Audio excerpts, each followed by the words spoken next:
Hola, buenos días. Bienvenidos a la tercera sesión del Foro Virtual Internacional de Tuberculosis 2020. Antes de iniciar, me permito comunicar a todos los panelistas y asistentes que esta sesión de Zoom está siendo grabada y transmitida simultáneamente por Facebook, por Imagen TV UABC y YouTube por el canal de Divulgare ECS UABC. Así también recordarles que hay traducción simultánea en el canal de Zoom, de español a inglés. Y para poder activar esta opción, deberán de seleccionar el icono del mundo ubicada en la parte inferior de su pantalla. Also remind you that there is a simultaneous translation on the Zoom channel from Spanish to English. In order to activate this option, you must select the word icon located at the bottom of your screen. Es importante resaltar que este foro se ha realizado gracias al apoyo y esfuerzo de diferentes instituciones. La Universidad Autónoma de Baja California, a través del Programa de Internacionalización en Casa, la Escuela de Ciencias de la Salud, Unidad de Ensenada, la Comisión de Salud Fronteriza, México-Estados Unidos, la Red Temática Binacional de Salud Fronteriza, la Red Multidisciplinaria de Investigación en Tuberculosis REMI-TB, el Centro Nacional de Programas Preventivos y Control de Enfermedades de la Secretaría de Salud, CENAPRESE, y la Red Nacional de Investigación para la Prevención y Control de la Tuberculosis en México. Asimismo, deseamos mencionar que este foro se está realizando dentro del marco del Mes de la Salud Fronteriza México-Estados Unidos. Les recordamos a todos nuestros asistentes que el objetivo principal de este Foro Internacional de Tuberculosis es generar un canal de acceso a la innovación científica y la colaboración biomédica a nivel internacional con respecto a la prevención, diagnóstico y tratamiento de la tuberculosis bajo el nuevo escenario de la COVID-19 y de esta manera estar preparados para posibles nuevas pandemias. Aprovecho para recordarles que esta sesión es la tercera de 10 en total, las cuales estarán transmitiendo cada jueves en el mismo horario, que es de 9 a 11 p.m. tiempo del Pacífico. El programa completo lo podrán encontrar en la página de la red REMI-TV, que es www.remitv.org, y en nuestra página de Facebook. Los organizadores de este evento estamos muy contentos por la gran respuesta que se ha tenido en estas dos últimas sesiones. Se han tenido aproximadamente más de 700 asistentes en total de 18 países y se ha seguido el evento por medio de esta plataforma y por el Facebook. Y otros más asistentes en otras redes sociales. Debido a la demanda, pues se incrementó la asistencia a 1000 asistentes por el canal de Zoom. Les agradecemos su presencia en este Foro Virtual Internacional de Tuberculosis. Todos unidos para lograr un mundo sin tuberculosis. Recordemos que la tuberculosis es curable y se diagnostica a tiempo y se cumple con el tratamiento. Les informamos a los asistentes que en esta sesión se contará con la participación de 3 excelentes investigadores y al final las presentaciones se abrirá la sección de preguntas, por lo que pueden ir agregando sus preguntas en la sección de QA aquí en el canal de Zoom o por el Facebook también y en el YouTube también podrán agregar sus preguntas.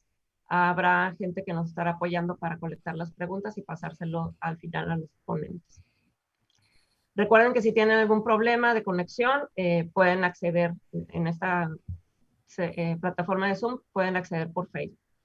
A continuación, me permito presentar al doctor Luis Alejandro Pulido Espinosa, que es el jefe del programa de tuberculosis y enfermedades respiratorias de la jurisdicción de Ensenada, Baja California, quien nos va a hacer el favor de moderar esta sesión. Muchísimas gracias, doctor, y le dejo adelante. Gracias. Muchas gracias, buenos días. Pues bueno, vamos a presentar el día de hoy al doctor Adrián Rendón. Él es especialista en medicina interna y subespecialista en neumología y terapia intensiva. Tiene un fellowship por la University of Arkansas of Medical Science, National Youth Medical Center y el Baylor University Medical Center. Doctorado en medicina, miembro del Sistema Nacional de Investigación Nivel 3, miembro de la Academia Nacional de Medicina de México. Ha publicado 61 artículos indexados, miembro del Comité Editorial de Revisión en revistas internacionales. y actualmente es profesor de neumología Hospital Universitario de Monterrey, Nuevo León, de la Universidad Autónoma de Nuevo León, jefe del Centro de Investigación y Prevención y Tratamiento de Infecciones Respiratorias, así como miembro del Comité Regional Luz Verde de la OPS, miembro del Chest Infection Steering Committee of American College of Chest Physicians y presidente de la Sociedad Mexicana de Neumología y Cirugía de Tórax del periodo 2019-2021. Bienvenido, doctor Adrián. Nos va a presentar el tema de convivencia de dos pandemias, tuberculosis y COVID-19.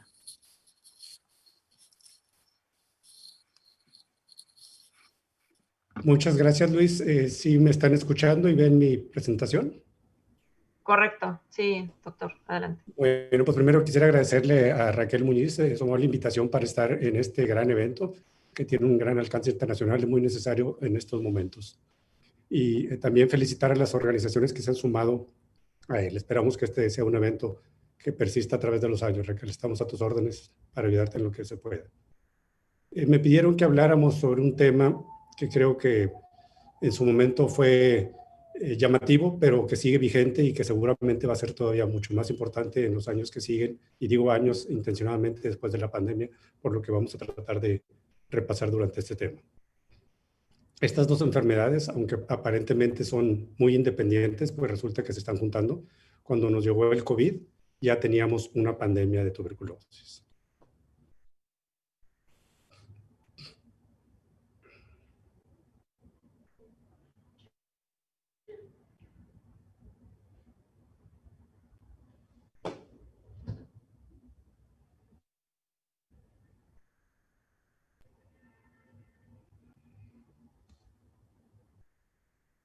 Pues así nos pintó el COVID de rojo. Mucha de la información que les voy a presentar, estas son las fuentes donde les he sacado, son las fuentes ampliamente conocidas por la mayor parte de ustedes. En estos mapamundis estoy representando lo que la primera vez que hice esta presentación teníamos alrededor de 5 millones de COVID y era más o menos como se presentaba el mapa mundial. Acá abajo vemos el mapa de la tuberculosis de acuerdo a los últimos reportes de la Organización Mundial de la Salud, y daba la impresión que COVID estaba respetando los sitios donde había mucha tuberculosis, como que era una imagen en espejo en que aparentemente las dos enfermedades, las dos pandemias no estaban coexistiendo, lo cual en un momento se interpretó de manera equivocada desde mi punto de vista.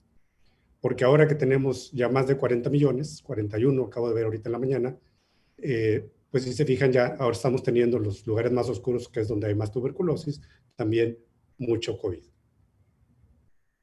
Estos son los números que tenemos oficiales de la Organización Mundial de la Salud con respecto a tuberculosis. 10 millones de casos nuevos por año de COVID. Ya llevamos 41 millones en solo 10 meses. Seguramente vamos a todavía tener muchos más. Con respecto al número de muertes, en el 2017, 1,5 millones de muertes por tuberculosis. A la fecha ya llevamos más de 1,100,000 muertos por COVID en solo 10 meses. La tuberculosis, que está ubicada aquí en el 10º lugar, si juntamos las muertes por VIH, subiría al 6º lugar. Bueno, ya tendríamos que poner COVID en esta lista de causas de muertes de las 10 más frecuentes. Voy a hacer un comparativo muy breve de casos de COVID contra TB y luego haríamos de muerte con muertes por COVID contra TB de algunos países, no de todos, nomás para llamar la atención. Estados Unidos, aquí está en el número 1 de casos de COVID, pero si se fijan tiene muy pocos casos de tuberculosis. Con España, también de los más afectados, tiene poca tuberculosis. México, no podríamos dejar de hacer la comparación, tenemos mucha afección por COVID y no tenemos tan poca tuberculosis, o sea, sí tenemos bastantes casos de tuberculosis, más de los que nos gustaría tener. Si nos vamos a otros países donde tradicionalmente ha habido mucha tuberculosis, en la India sigue habiendo más COVID que tuberculosis, lo mismo en Sudáfrica, pero si nos vamos a China no hay comparación en el número de casos que tienen de TB contra los que tuvieron de COVID. O sea, ellos implementaron medidas muy estrictas para contener la pandemia y lo pudieron hacer, y eso repercutió en que tengan buenos números en COVID, pero siguen teniendo malos números en tuberculosis que ya existían desde antes de que llegara COVID. Si nos vamos a las muertes, nuevamente la comparación, Estados Unidos, muchas muertes por COVID, pocas por tuberculosis. En la India tienen muchas muertes por COVID, pero tienen más por tuberculosis. En México tenemos más por COVID que por tuberculosis. En España más por COVID que por tuberculosis. Pero si nos vamos acá a estos otros países, vemos cómo el número de muertes en Sudáfrica y en China supera fácilmente las muertes que hay por COVID. Es decir, que dependiendo del país y la prevalencia previa de tuberculosis antes de que llegara COVID, es cómo se están comportando la coexistencia de estas dos pandemias. Como clínicos siempre nos interesaría saber no solo el contexto epidemiológico, sino en un mismo paciente es posible que haya las dos enfermedades. Pues la respuesta lógica es que sí, desde antes de tener información esperábamos que esto ocurriera. Pero ¿cómo se iban a presentar? La información al respecto es relativamente reciente y todavía escasa en cuanto a calidad y en cantidad, aunque ahorita vamos a ver que hay muchas publicaciones, si las juntamos todas ellas, sigue siendo difícil sacar conclusiones. Este es el primer reporte que hubo de una corte de 49 casos que fue seguida por una segunda corte en la que sumaron 20 casos a estos 49 y luego empezaron a salir reportes de casos. Ahorita si queremos publicar un reporte de un caso, ya es difícil publicarlos. Al principio salían en todos lados. Este es más o menos un resumen de lo que hay en relación a TB y COVID en la literatura. Mucha de esta información aporta datos aislados que son importantes. Voy a repasar solo algunos de los títulos de estos artículos que considero los más importantes. Características clínicas de COVID en pacientes que tenían tuberculosis. Luego editoriales donde empiezan a llamar la atención sobre la coexistencia de estos dos problemas. Pacientes, nuevamente un reporte de caso, COVID en un caso con tuberculosis activa. En ese entonces se consideraba como un raro caso. Luego empezamos a considerar aspectos epidemiológicos, la investigación de contactos en la época de COVID, cómo fue afectada, asociación entre la severidad de tuberculosis con la de COVID. Empezamos a revisar lo que ya estaba publicado, los retos en los ensayos clínicos que se están desarrollando en tuberculosis con los nuevos medicamentos, cómo esto iba a ser afectado por la pandemia. Si el que apareciera ahora COVID sobre una persona que ya tenía tuberculosis iba a ser el toque final para que llevara a un caso, si era muy severo o lo condujera a la muerte. ¿Cómo iba a afectar la tuberculosis, el COVID, perdón, a la tuberculosis en países pobres? Vamos a tener la tormenta perfecta. ¿Cómo pudiéramos beneficiarnos los programas de tuberculosis y de VIH de lo que está haciéndose de COVID? Esto es muy interesante porque tenemos que aprender lecciones de este llamado de atención. Los cambios críticos que se sucedieron o que se iban a suceder en los servicios que ofrecían atención a los pacientes con tuberculosis. Cómo impactar el COVID sobre la pandemia de tuberculosis ya previa a la existencia de COVID. El problema de tuberculosis drogoresistente en coexistencia con COVID. Y luego esto es una nota del CDC de Estados Unidos. O sea, el país que tiene menos tuberculosis, que tiene las mejores estadísticas en tuberculosis del mundo, hacen un llamado de atención. O sea, ya para que se preocupen ellos es porque todos los demás tenemos que preocuparnos seriamente. Este es otro artículo muy interesante. Es el que les comentaba el primero. Se hizo aquí una revisión de casos que se colectaron en varios países, los que ustedes ven aquí marcados en anaranjado. Se consiguió juntar una corte de 49 casos y el resumen es muy simple de la información que se obtuvo. Fueron el primer reporte que les digo al respecto. La edad media de los pacientes eran 48 años, la mayoría eran hombres, la mitad eran migrantes. Estos eran gente que venía de países con prevalencia de tuberculosis, que llegaron a países donde había poca prevalencia de tuberculosis, pero había mucho COVID. Más de la mitad estaban vacunados con BCG, la prevalencia de VIH fue baja y la mayor parte de los casos fueron tuberculosis pulmonar. ¿Cómo se comportó el COVID en estos pacientes? La mayoría de ellos eran sintomáticos y casi la mitad de ellos tenían el cuadro severo de neumonía por COVID. ¿Cómo se hizo el diagnóstico en el tiempo? La TB ya se conocía que la tenían en la mitad de los casos. En los otros se hizo el diagnóstico de COVID primero y luego el de tuberculosis y en otros al mismo tiempo. Es muy probable que estos que se hizo COVID primero o simultáneo eran casos que ya tenían tuberculosis. Por la historia natural de la tuberculosis, o sea, es muy poco probable que en una enfermedad aguda me la diagnostiquen hoy y después me dé tuberculosis. Seguramente ya la tenía, pero no se había diagnosticado. Y en estos pacientes, pues le hicieron las pruebas al mismo tiempo. O sea, a final de cuentas, pudiéramos concluir que todos los pacientes ya tenían tuberculosis cuando se les hizo el diagnóstico de COVID. A esa serie de 49 casos se le dio seguimiento para buscar mortalidad y se sumaron 20 casos más. Y si se fijan, la mortalidad fue muy alta, 11%. O sea, para estas dos enfermedades, tanto para TB como para COVID, es una mortalidad muy alta. Entonces, probablemente esto apuntaba a que la asociación de las dos enfermedades llevaba a un peor pronóstico. Pero cuando hacemos una revisión detallada de los casos que murieron, pues los que más murieron fueron las personas mayores que tenían comorbilidades.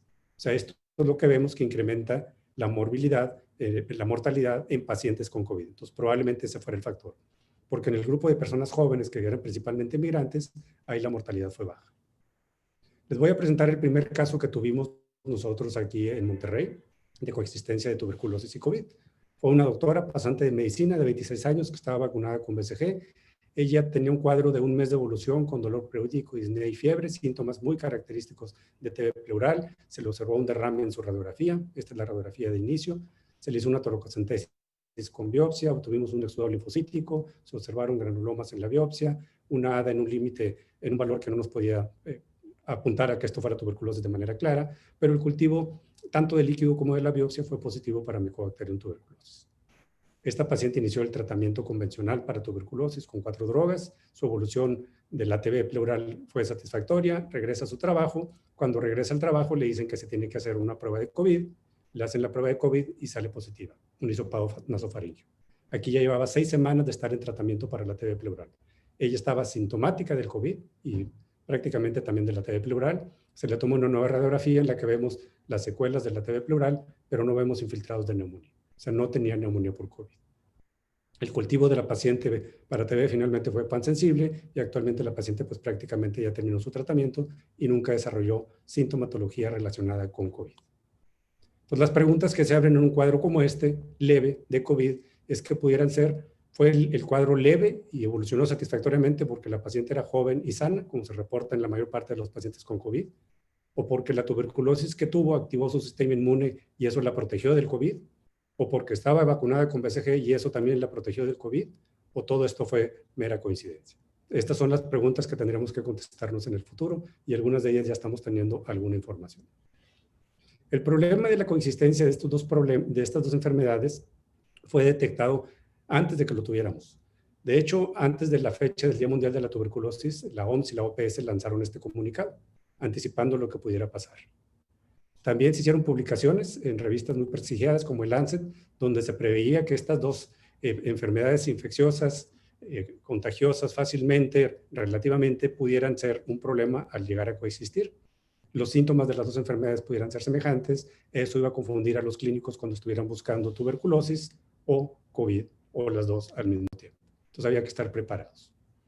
¿Qué nos dijeron en esa nota informativa los de la OPS y de la OMS?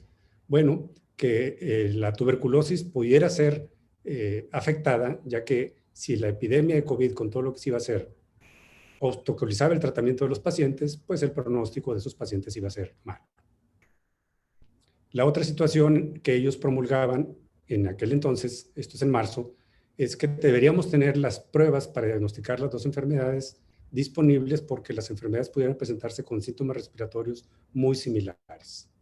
Fíjense, este es un brochure, un folleto que tenemos acá en el estado que se utiliza para promover la búsqueda de tuberculosis.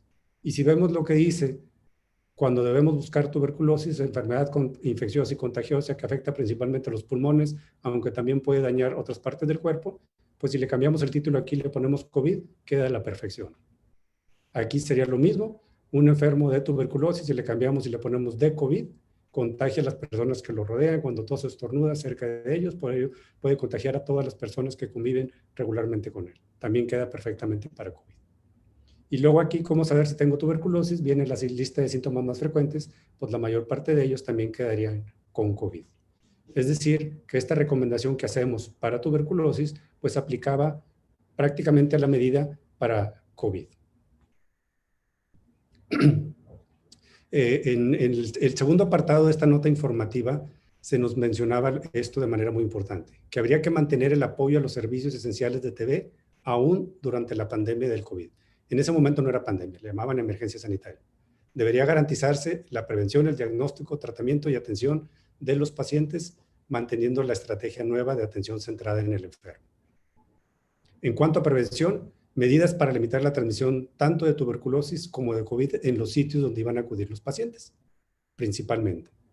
Esto, las medidas recomendadas para prevenir la transmisión de COVID, todo lo que es higiene, sana distancia, uso de cubrebocas, pues eran las mismas medidas que hemos recomendado para prevenir tuberculosis. Entonces, si lo estábamos haciendo muy bien en tuberculosis, pues no deberíamos tener miedo del COVID. El problema es que todos estamos conscientes de la alta tasa de enfermos en el sector salud, trabajadores sanitarios, que tienen tuberculosis, lo cual refleja que no lo estábamos haciendo de manera adecuada. Por lo tanto, sí deberíamos tener preocupación por empezar a recibir pacientes con COVID.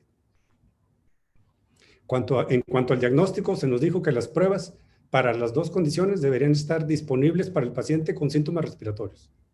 Pues eso no ocurrió. Los programas de detección de COVID y TB funcionan independientemente en la mayor parte de los lugares y no están claras aún en este momento las medidas de bioseguridad para COVID-19 cuando buscamos TB o las medidas de seguridad para TB cuando buscamos COVID. O sea, esto todavía es un área gris en el abordaje de los dos problemas. Con respecto a nosotros, la gente que nos dedicamos a atender a personas con tuberculosis o la gente que trabaja en los programas, se lanza este llamado, que debamos compartir el conocimiento que ya teníamos previamente para combatir la pandemia de COVID. Este personal de salud incluye desde alta especialidad hasta personal operativo. Todos ellos pudiéramos compartir nuestro conocimiento y ayudar. ¿Pero qué pasó? Que el personal de TB se volvió operativo desde COVID. De hecho, algunos dejaron de trabajar en la parte de tuberculosis y se fueron a trabajar a tiempo completo en la parte de COVID. La otra cosa importante es que se empezó a implementar lo de telemedicina, pero en el momento que se implementó, pues fue de un día para otro. No había ni suficientes recursos, ni suficiente educación, ni por parte del personal médico, ni por parte de los pacientes, para que esto funcionara adecuadamente. Aún hasta el momento, ya 6-7 meses después de que esto se implementó, seguimos batallando por el nivel cultural de nuestra población con tuberculosis para poder hacer telemedicina. En algunos lugares ha funcionado muy bien y en otros ha sido un total fracaso. Habíamos mencionado que nuestra paciente, la doctora, estaba vacunada con BCG y voy a tocar levemente ese tema porque sería motivo de una plática hablar en extenso de él. Salieron muchas publicaciones al respecto, todas las que ven aquí, y muchas notas en las noticias. Probablemente haya más notas en las noticias que publicaciones científicas. Voy a tocar estas dos. Esta fue la primera que llamó más la atención y la segunda es la desde que mi punto de vista puso orden en toda esta información. Esta publicación nos dijo que los países con vacunación universal con BCG tenían más baja incidencia de COVID-19 y más baja letalidad.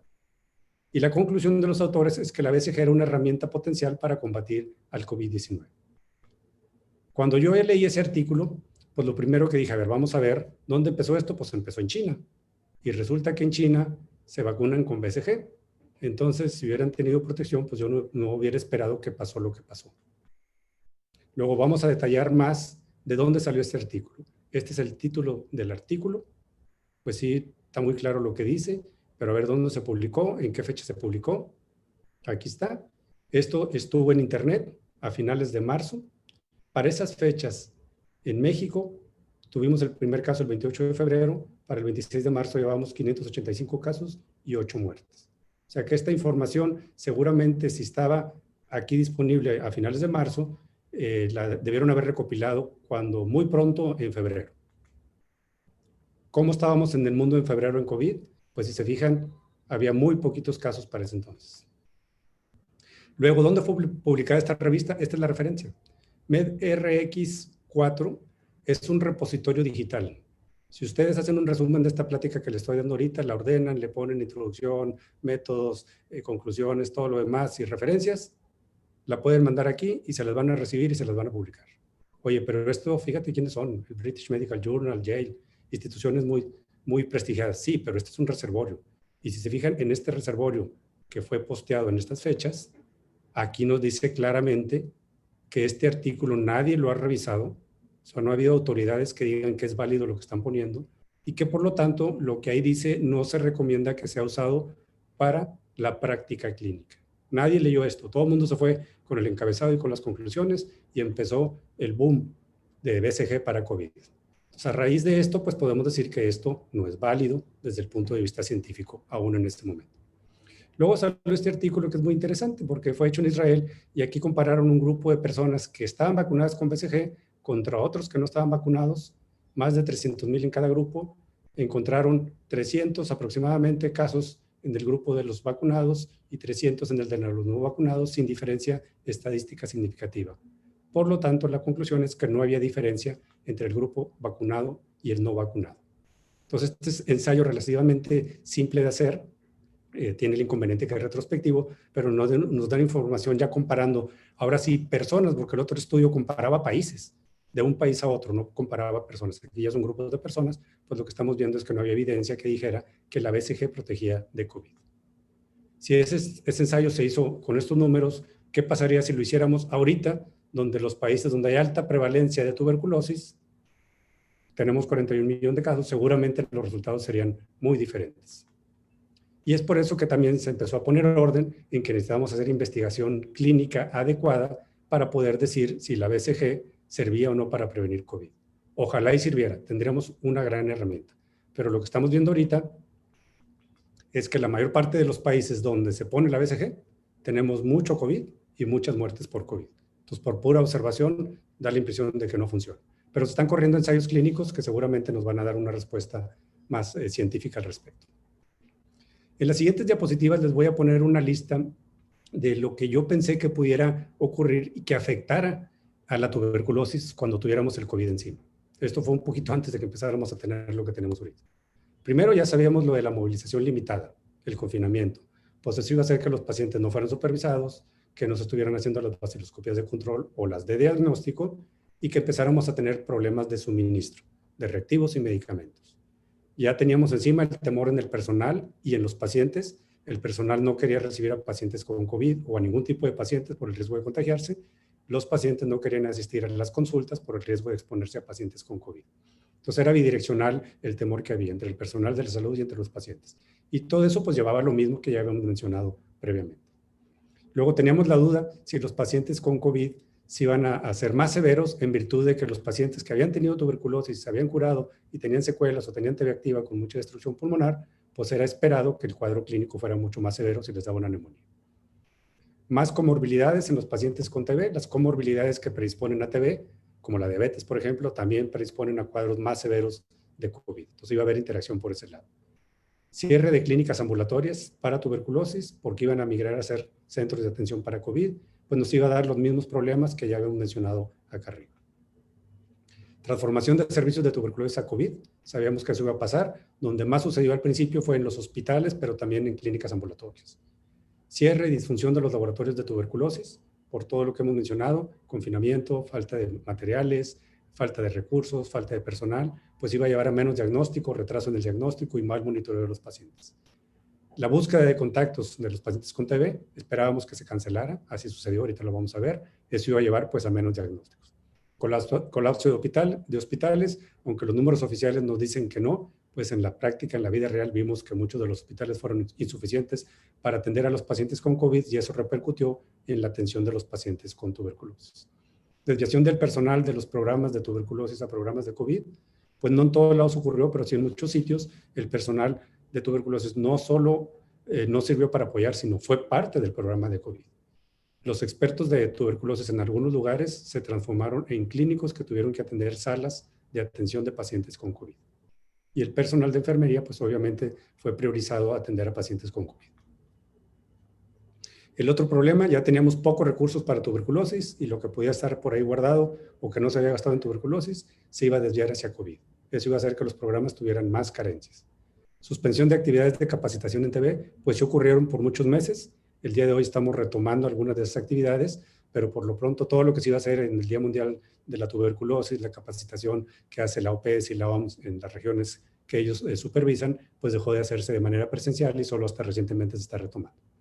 Suspensión de actividad en mayor o gran medida, en algunos lugares se tuvo que suspender, en otros de manera definitiva y en otros de manera temporal. Y en otros no se iniciaron proyectos que iba a haber. Captura de información deficiente para los programas. Un programa necesita tener la información de un año para programar el año siguiente. Entonces, este año, ¿qué información vamos a tener en los programas? Seguramente no va a ser la ideal para que tengamos un presupuesto suficiente para el año que entra. Y la otra era la interacción de todo lo que se le estaba dando a los pacientes con COVID, toda la farmacopea que recibían en cuanto a interacción con los medicamentos que teníamos que darle, principalmente al paciente con tuberculosis drogoresistente. Y eso iba a ser principalmente más importante la afección en los países que tienen la mayor carga de tuberculosis, que son los más pobres. Aquí pongo en resumen de todo lo que les acabo de mencionar, porque quisiera trasladarlo a qué de todo esto yo he visto, he presenciado, me consta que ha sucedido en mi país. Y seguramente en los países de algunos de ustedes, si hacen el análisis, probablemente lo pintarían de rojo. O sea, todo esto ha pasado en mi país. De las primeras respuestas que tuvimos aquí en México, en respuesta al llamado de la OMS, de la OPS, por lo que se nos venía, era que deberíamos estar conscientes que los pacientes a los que antes supervisábamos día a día ya no lo íbamos a poder hacer y habría que buscar una estrategia. Esa estrategia, ¿cuál fue? Buscar a alguien, un familiar, que pudiera supervisar el tratamiento. Ahora, en lugar de que fuera todos los días, iba a ser una vez al mes. Y si no había nadie que supervisara al paciente, pues teníamos que hacerlo por una videollamada. En el papel esto está muy bien, en la práctica pues tuvo sus inconvenientes. Se perdió la supervisión estricta, disminuyó el monitoreo de vaciloscopías y disminuyó la identificación de casos. Fíjense lo que pasó aquí en mi estado y en mi hospital. HU es el hospital universitario donde trabajo. Nuevo León está en la frontera norte de México, cerca de Estados Unidos. SR son sintomáticos respiratorios. Estas son las estadísticas de enero a mayo. En el 2019 comparándolas contra el 2020. Empezábamos a tener en el país, ya era notorio la disminución en el número de sintomáticos respiratorios a los que les íbamos a buscar tuberculosis. Se los estaban llevando para el lado de COVID. En mi estado en particular, vimos el mismo efecto, casi una disminución a la mitad de la búsqueda de sintomáticos respiratorios. En cuanto a casos confirmados de tuberculosis, el comparativo es igual de enero a mayo, del 19 al 20. Tenemos los meses de enero y febrero, donde en mi estado estábamos teniendo detección de mayor número de casos, íbamos hacia arriba, estábamos haciendo mejor las cosas, pero a partir de que vino el confinamiento aquí, el lockdown, los números cayeron drásticamente, comparados contra el año previo, de pacientes diagnosticados confirmados por tuberculosis. ¿Y qué pasó en mi institución? Este es un comparativo de lo que hacíamos en la clínica de tuberculosis. Cuando se vino el lockdown aquí en marzo, nosotros en Nuevo León cerramos antes que el país. Si se fijan, la atención de los pacientes se acabó por una simple razón. Todas las clínicas ambulatorias fueron cerradas y la clínica de tuberculosis estaba en ese edificio. Este es un artículo que acaba de ser publicado, del cual fui uno de los autores, aquí participamos, ya está publicado, son de muchos países y lo que hicimos aquí fue reportar qué había pasado en base a la información que teníamos. Aquí tenemos casos activos, pacientes que salieron de hospital, pacientes nuevos diagnosticados y pacientes que venían a las consultas. Los números rositas, los colores rositas o rojos significa lo que pasó este año. Si lo comparan contra todo lo azul, todo está abajo. O sea, todos estos tres grupos de pacientes se cayó. Menos pacientes en los hospitales diagnosticados, menos pacientes activos ambulatorios y menos pacientes estaban yendo a las consultas de tuberculosis. Eso no solo pasó en México, también pasó en otros países. Este es el caso de Argentina y Brasil, que es semejante el efecto. Y cuanto a TB latente, que es la búsqueda de contactos, vemos nuevamente en azul el año pasado, en rojo lo de este año, cómo disminuyó drásticamente. Es decir, que sí tuvimos mucha afección. Cuando llegó COVID, estos eran los números que teníamos. Una población muy numerosa, en un territorio muy extenso, muy diverso. La mitad de la población era considerada como pobres. Ahorita seguramente ya somos más de 46 millones de pobres. 31 millones de hipertensos, 12 millones de diabéticos, 12 millones de fumadores, 75% de obesos. Todo esto factores de riesgo para que me dé COVID. Entonces era esperado que no nos fuera muy bien cuando tuviéramos la pandemia encima y se ha visto reflejado en nuestras estadísticas. Pero todo esto que les pongo ya lo teníamos desde antes de COVID. Y lo que pongo aquí en rojo es lo que predispone a tuberculosis. Entonces la pregunta era, ¿cómo es que habíamos sobrevivido a la pandemia de tuberculosis tendiendo todo esto? Pues no sabemos. Pero lo que sí sabemos es que de acuerdo a lo que se espera para la eliminación de la tuberculosis, esto es lo que, en cuanto a incidencia y del lado derecho en cuanto a muertes, lo que era deseado como metas para el 2025, esto es lo que estaba pasando. Estábamos yendo más lentos de lo que deberíamos en cuanto a incidencia y estaba ocurriendo lo mismo en cuanto a muertes. O sea, era esperado que no íbamos a llegar a ese objetivo. Esto es antes de la pandemia. Pero ahora con la pandemia es claro que no vamos a llegar a ese objetivo y seguramente vamos a tener números peores de lo esperado. ¿Por qué? Porque el análisis que se ha hecho hasta el momento es que la disfunción generalizada de los programas de tuberculosis en todo el mundo, pero principalmente en los países de bajos recursos, que son los que tenemos la mayor carga de TB y también de COVID, es donde vamos a tener el mayor daño colateral, tanto en cuestiones sanitarias como económicas. Se nos va a juntar lo económico con lo sanitario, porque vamos a tener, cuando acabemos con la pandemia de COVID, el resurgimiento de la pandemia de tuberculosis. Entonces, es esperado que tengamos un repunte en el número de casos nuevos, tanto los sensibles como los resistentes, y además en el abandono y en los fracasos. Por lo tanto, debemos ser proactivos y tener ya listo un plan cicatriz y de control de daños. Anticipar lo que va a pasar y planear en base a eso. Si queremos planear el año que entra en base a los números que tengamos de tuberculosis de este año, pues vamos a estar en foul, porque seguramente no tenemos la información adecuada y deberíamos tener ahí un fondo emergente para atacar la nueva epidemia que vamos a tener o pandemia de tuberculosis. Les había mencionado cuando hablé de los artículos en particular, lo de la pobreza, tuberculosis y COVID. Prevenir la tormenta perfecta. Bueno, ahorita ya estamos teniendo el problema de COVID. No tenemos los números de tuberculosis, pero es claro que estamos teniendo más pacientes de lo habitual. Ya desde antes teníamos mucho recurso para VIH, ahorita hay mucho recurso para COVID y tenemos poco recurso para tuberculosis. Aquí lo que se propone en este artículo es integrar las tres patologías, que no dejen fuera la tuberculosis. Yo me conformaría con si todo lo que se ha implementado para COVID, cuando se acabe COVID, nos lo dejen para tuberculosis. Bueno, dije todo, me conformaría con si el 50% de lo que se ha gastado aquí nos lo dejan para tuberculosis, estaríamos en una posición mucho más favorable para empezar a combatir el resurgimiento de la tuberculosis. Pues ahora que estamos en la época de memes, les pongo aquí tenemos una manada de cachorritos que nos están viendo, que estamos todos encerrados, estamos con cubrebocas, bueno, ellos le llaman bozal, y ellos se preguntan que por qué estamos así. Pues la respuesta es porque estamos así, porque no estamos haciendo lo que se debería hacer para controlar tanto COVID, como no hicimos lo que deberíamos haber hecho para controlar la tuberculosis. Entonces tenemos que poner las pilas para que en el futuro, así como le estamos dando duro la batalla a COVID, también se la demos a la tuberculosis. Yo les agradezco mucho su atención y espero que sigan muy bien en lo que resta de esta pandemia. Muchas gracias. Muchas gracias, doctor. Doctor Rendón, por su excelente presentación. Y pues bueno, les recuerdo que a la audiencia que la sesión está siendo transmitida y grabada por Facebook, YouTube Divulgaria de la Escuela de Ciencias de la Salud e Imagen TV UABC.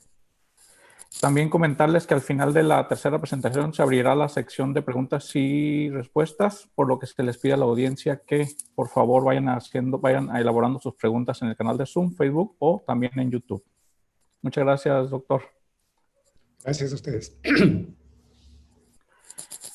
Bueno, a continuación vamos a presentar a la doctora Claudia Llerena Polo. La doctora Llerena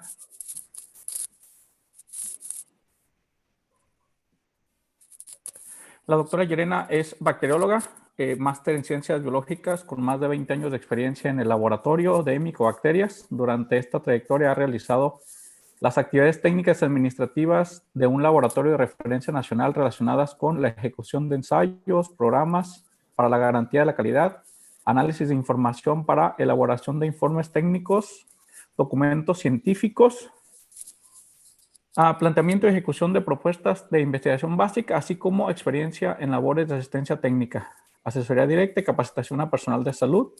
Se ha desempeñado en cargos que requieren capacidades para la gestión de recursos, implementación de procesos nuevos y dinámicos, liderazgo, trabajo en equipo y manejo de personal. Actualmente es miembro activo del Comité de Luz Verde y del grupo de expertos de laboratorio conformados por el Programa Regional de Tuberculosis. Ella se encuentra en Bogotá, Colombia, y nos va a hablar del fortalecimiento de la red de laboratorios en el marco de la estrategia del fin de la tuberculosis. Bienvenida, doctora, muchas gracias. Gracias, Luis, buenos días. ¿Me confirmas, porfa, si me escuchan bien? Sí, se escucha bien. Bueno, listo. Entonces, bueno, vamos a empezar. Como tú ya lo dijiste, soy la coordinadora del laboratorio de tuberculosis en Colombia, Bogotá, Colombia. Y yo les voy a contar un poco cómo es nuestra red de laboratorios y qué esperamos en este momento, alineando un poco lo que mencionaba el doctor Adrián de qué esperamos que nos deje el COVID, entonces cómo nos iría como red de laboratorios. Nosotros desde el punto de vista de la red de laboratorios de tuberculosis en Colombia lo que tenemos es, como todo el mundo, un laboratorio nacional de referencia en el cual hacemos pruebas de sensibilidad complementarias para los casos que presentan resistencia, sobre todo cuando hay diferencias entre resultados, identificación de micobacterias no tuberculosas, control de calidad para toda la red de laboratorios en todos los métodos, pero especialmente los moleculares, y aquellos que hacen pruebas de sensibilidad por métodos convencionales. ¿Qué queremos hacer a futuro? Incorporar nuevas metodologías, los nuevos fármacos, la secuenciación, la identificación de especies con métodos como el MALDI-TOF y la detección de resistencia a micobacterias no tuberculosas. ¿Qué quiere decir esto? Que nosotros como Laboratorio Nacional de Referencia tenemos que tener, además de una mayor capacidad técnica, un nivel mayor de bioseguridad con respecto a lo que tenemos en la red de laboratorios. Tenemos 33 laboratorios regionales o laboratorios de salud pública, se denominan aquí, que algunos de ellos hacen pruebas de sensibilidad por métodos moleculares, algunos también hacen identificación de micobacterias no tuberculosas por técnicas también moleculares, y aquellos que no tienen capacidad, de acuerdo a los lineamientos que definimos como Laboratorio Nacional de Referencia, nos remiten a nosotros o simplemente organizan su red. Y en la red de laboratorios, que pienso que es una gran ventaja que tenemos como país, tenemos toda una descentralización de metodologías, o sea, todo lo que es baciloscopia, cultivo. En este momento, por ejemplo, el OGAGUA está en un proceso de transición, estamos migrando hacia metodologías más sensibles como el cultivo en medio líquido. Esta red hace identificación por inmunocromatografía o por prueba molecular, pero además hace pruebas de sensibilidad, bien sea por métodos moleculares o por métodos convencionales. Entonces, en realidad tenemos una red de laboratorios con una capacidad muy amplia porque la mayoría de las actividades se encuentran en la red y los niveles jerárquicos lo que hacen es o la coordinación o la complementariedad de estas metodologías. De pronto contarles un poquito nuestra línea de tiempo. El laboratorio se crea en 1962 y desde el 66 se empezó a hablar de lo que era un control de calidad para la baciloscopia. Esto fue muy importante porque en ese momento nuestra red como tuberculosis sirvió de modelo para otras redes en otros eventos de tratar de alinear ese control de calidad de la baciloscopia que en aquel tiempo decía revise la positiva y un porcentaje de las negativas, ¿sí? En el 81, miren, hace más de 30 años, el laboratorio dijo, el ogaguacudo es una gran forma de sembrar tuberculosis. En aquel tiempo fue algo muy importante, sirvió para que posteriormente incluso, miren lo que hicimos, descentralizar esa producción de medios de cultivo porque no podíamos mantener en toda la red un suministro como Laboratorio Nacional de Referencia. Hicimos algunos estudios de sensibilidad. En el 2009 implementamos la metodología de cultivo en medio líquido para fármacos de primera línea. En el 2010 lo hicimos para segunda línea. En el 2012, posterior a un curso que tuvimos, implementamos eso de forma rutinaria en los pacientes que tenían resistencia, la segunda línea. Y empezamos con pruebas moleculares tanto en el Laboratorio Nacional de Referencia como en nuestra red de laboratorios. 2013, ¿qué nos llevó a hacer? A decir, mire, si hay tanta gente en la red montando pruebas, como son las de sensibilidad por métodos moleculares y la identificación, tenemos que migrar a no tanto hacer esas pruebas nosotros, sino a ver cuál es la calidad de esas metodologías en nuestra red de laboratorios. Y aquí también tuvimos un cambio en la forma en que hacíamos el control de calidad de la baciloscopia. ¿Qué pasó en 2013? Estamos empezando a decirle a la gente, mire, cambie su medio de cultivo por uno con mayor sensibilidad, porque usted está haciendo pruebas moleculares que van mucho más allá de un OGAGUA, ¿cierto? Estandarizamos posteriormente fármacos de segunda línea en el laboratorio y en este momento, a 2017, ya lo que teníamos era que todo aquel que ofertaba una prueba molecular o prueba convencional para detección de tuberculosis o prueba o isoniazida y rifampicina era controlado por nosotros como Instituto Nacional de Salud. En el 2008 tuvimos una gran idea y fue descentralizar la isoniazida y la rifampicina, es decir, que nosotros como laboratorio de referencia no recibimos ni muestras ni cultivos para hacer isoniazida y rifampicina porque nuestro tiempo de oportunidad nunca va a ser el esperado por un clínico que es de 24 a 48 horas. A nosotros, mientras el cultivo se monta en un avión y llega a Bogotá, nos generaba mucha demora diagnóstica. Esto hizo que la red se fortaleciera, de ver que no tenían un Instituto Nacional de Salud que les siguiera dando todas estas respuestas y fue creciendo mucho más nuestra oferta en in situ de pruebas diagnósticas. Y para 2019-2020 tenemos una nueva infraestructura que nos va a permitir dar respuesta a otras actividades como Laboratorio Nacional de Referencia con un mejor nivel de contención y por eso queremos estandarizar nuevas metodologías. Las necesidades diagnósticas, todos lo conocemos. Pero aquí nosotros hemos añadido una imagen que siempre debería dejarnos un poco más como con el corazón apretujado. Y es que cuando nosotros hablamos de baciloscopia, cultivo en medio sólido y pruebas de sensibilidad en medios sólidos, estamos hablando de una vela. Algo que alumbra un tris, pero que realmente no nos da todas las respuestas en los tiempos que estamos esperando. Cuando apareció el cultivo en medio líquido, todos nos llenamos de expectativas, pero eso pasaba de ser una vela a ser un bombillo de estos de rosca que yo creo que ya ni existen y cuando uno se encuentra uno de estos, lo quiere guardar para su museo personal. Y posteriormente nos dijeron, mire, usted tiene una vaciloscopia en 24 horas y trate que por lo menos en 2 días tenga un resultado de una prueba molecular. Sin embargo, no sigue siendo el último en velocidad que requiere el médico. ¿Qué esperamos hoy? Que esas pruebas moleculares funcionen como un bombillo LED, que es el último en iluminación, y que en 1 o 2 días tengamos un resultado de una prueba molecular que reemplaza la vaciloscopia y que nos arroja un perfil de resistencia a fármacos, por lo menos de primera línea, arrancando por la isoniazida. Eso es lo que nos está pidiendo la OMS en su estrategia, ¿cierto? Y cuando nosotros lo miramos como Colombia, tenemos que nos están faltando cerca de 3.000 personas con tuberculosis por detectar versus la estimación y cerca de 250 personas con drogoresistencia. Hemos mejorado, pero todavía tenemos una brecha muy importante que surtir en términos de detección. ¿Por qué se necesita la transición de métodos? Y esta es una imagen que yo creo que todos los del laboratorio hemos visto todos los años. Siempre nos hablan de innovación, pero lo más importante de la innovación es que entendamos que es necesario modificar lo que ya existe, ¿sí? Y en este momento el manual, el handbook de 2020 y la última recomendación de test rápidos, que pues lo recién salido del horno, nos están hablando de toda esta transición a pruebas moleculares, pero sobre todo con un énfasis, y es que debemos apuntarle a las metas de estrategia. Y ahí es donde estamos un poco cojitos.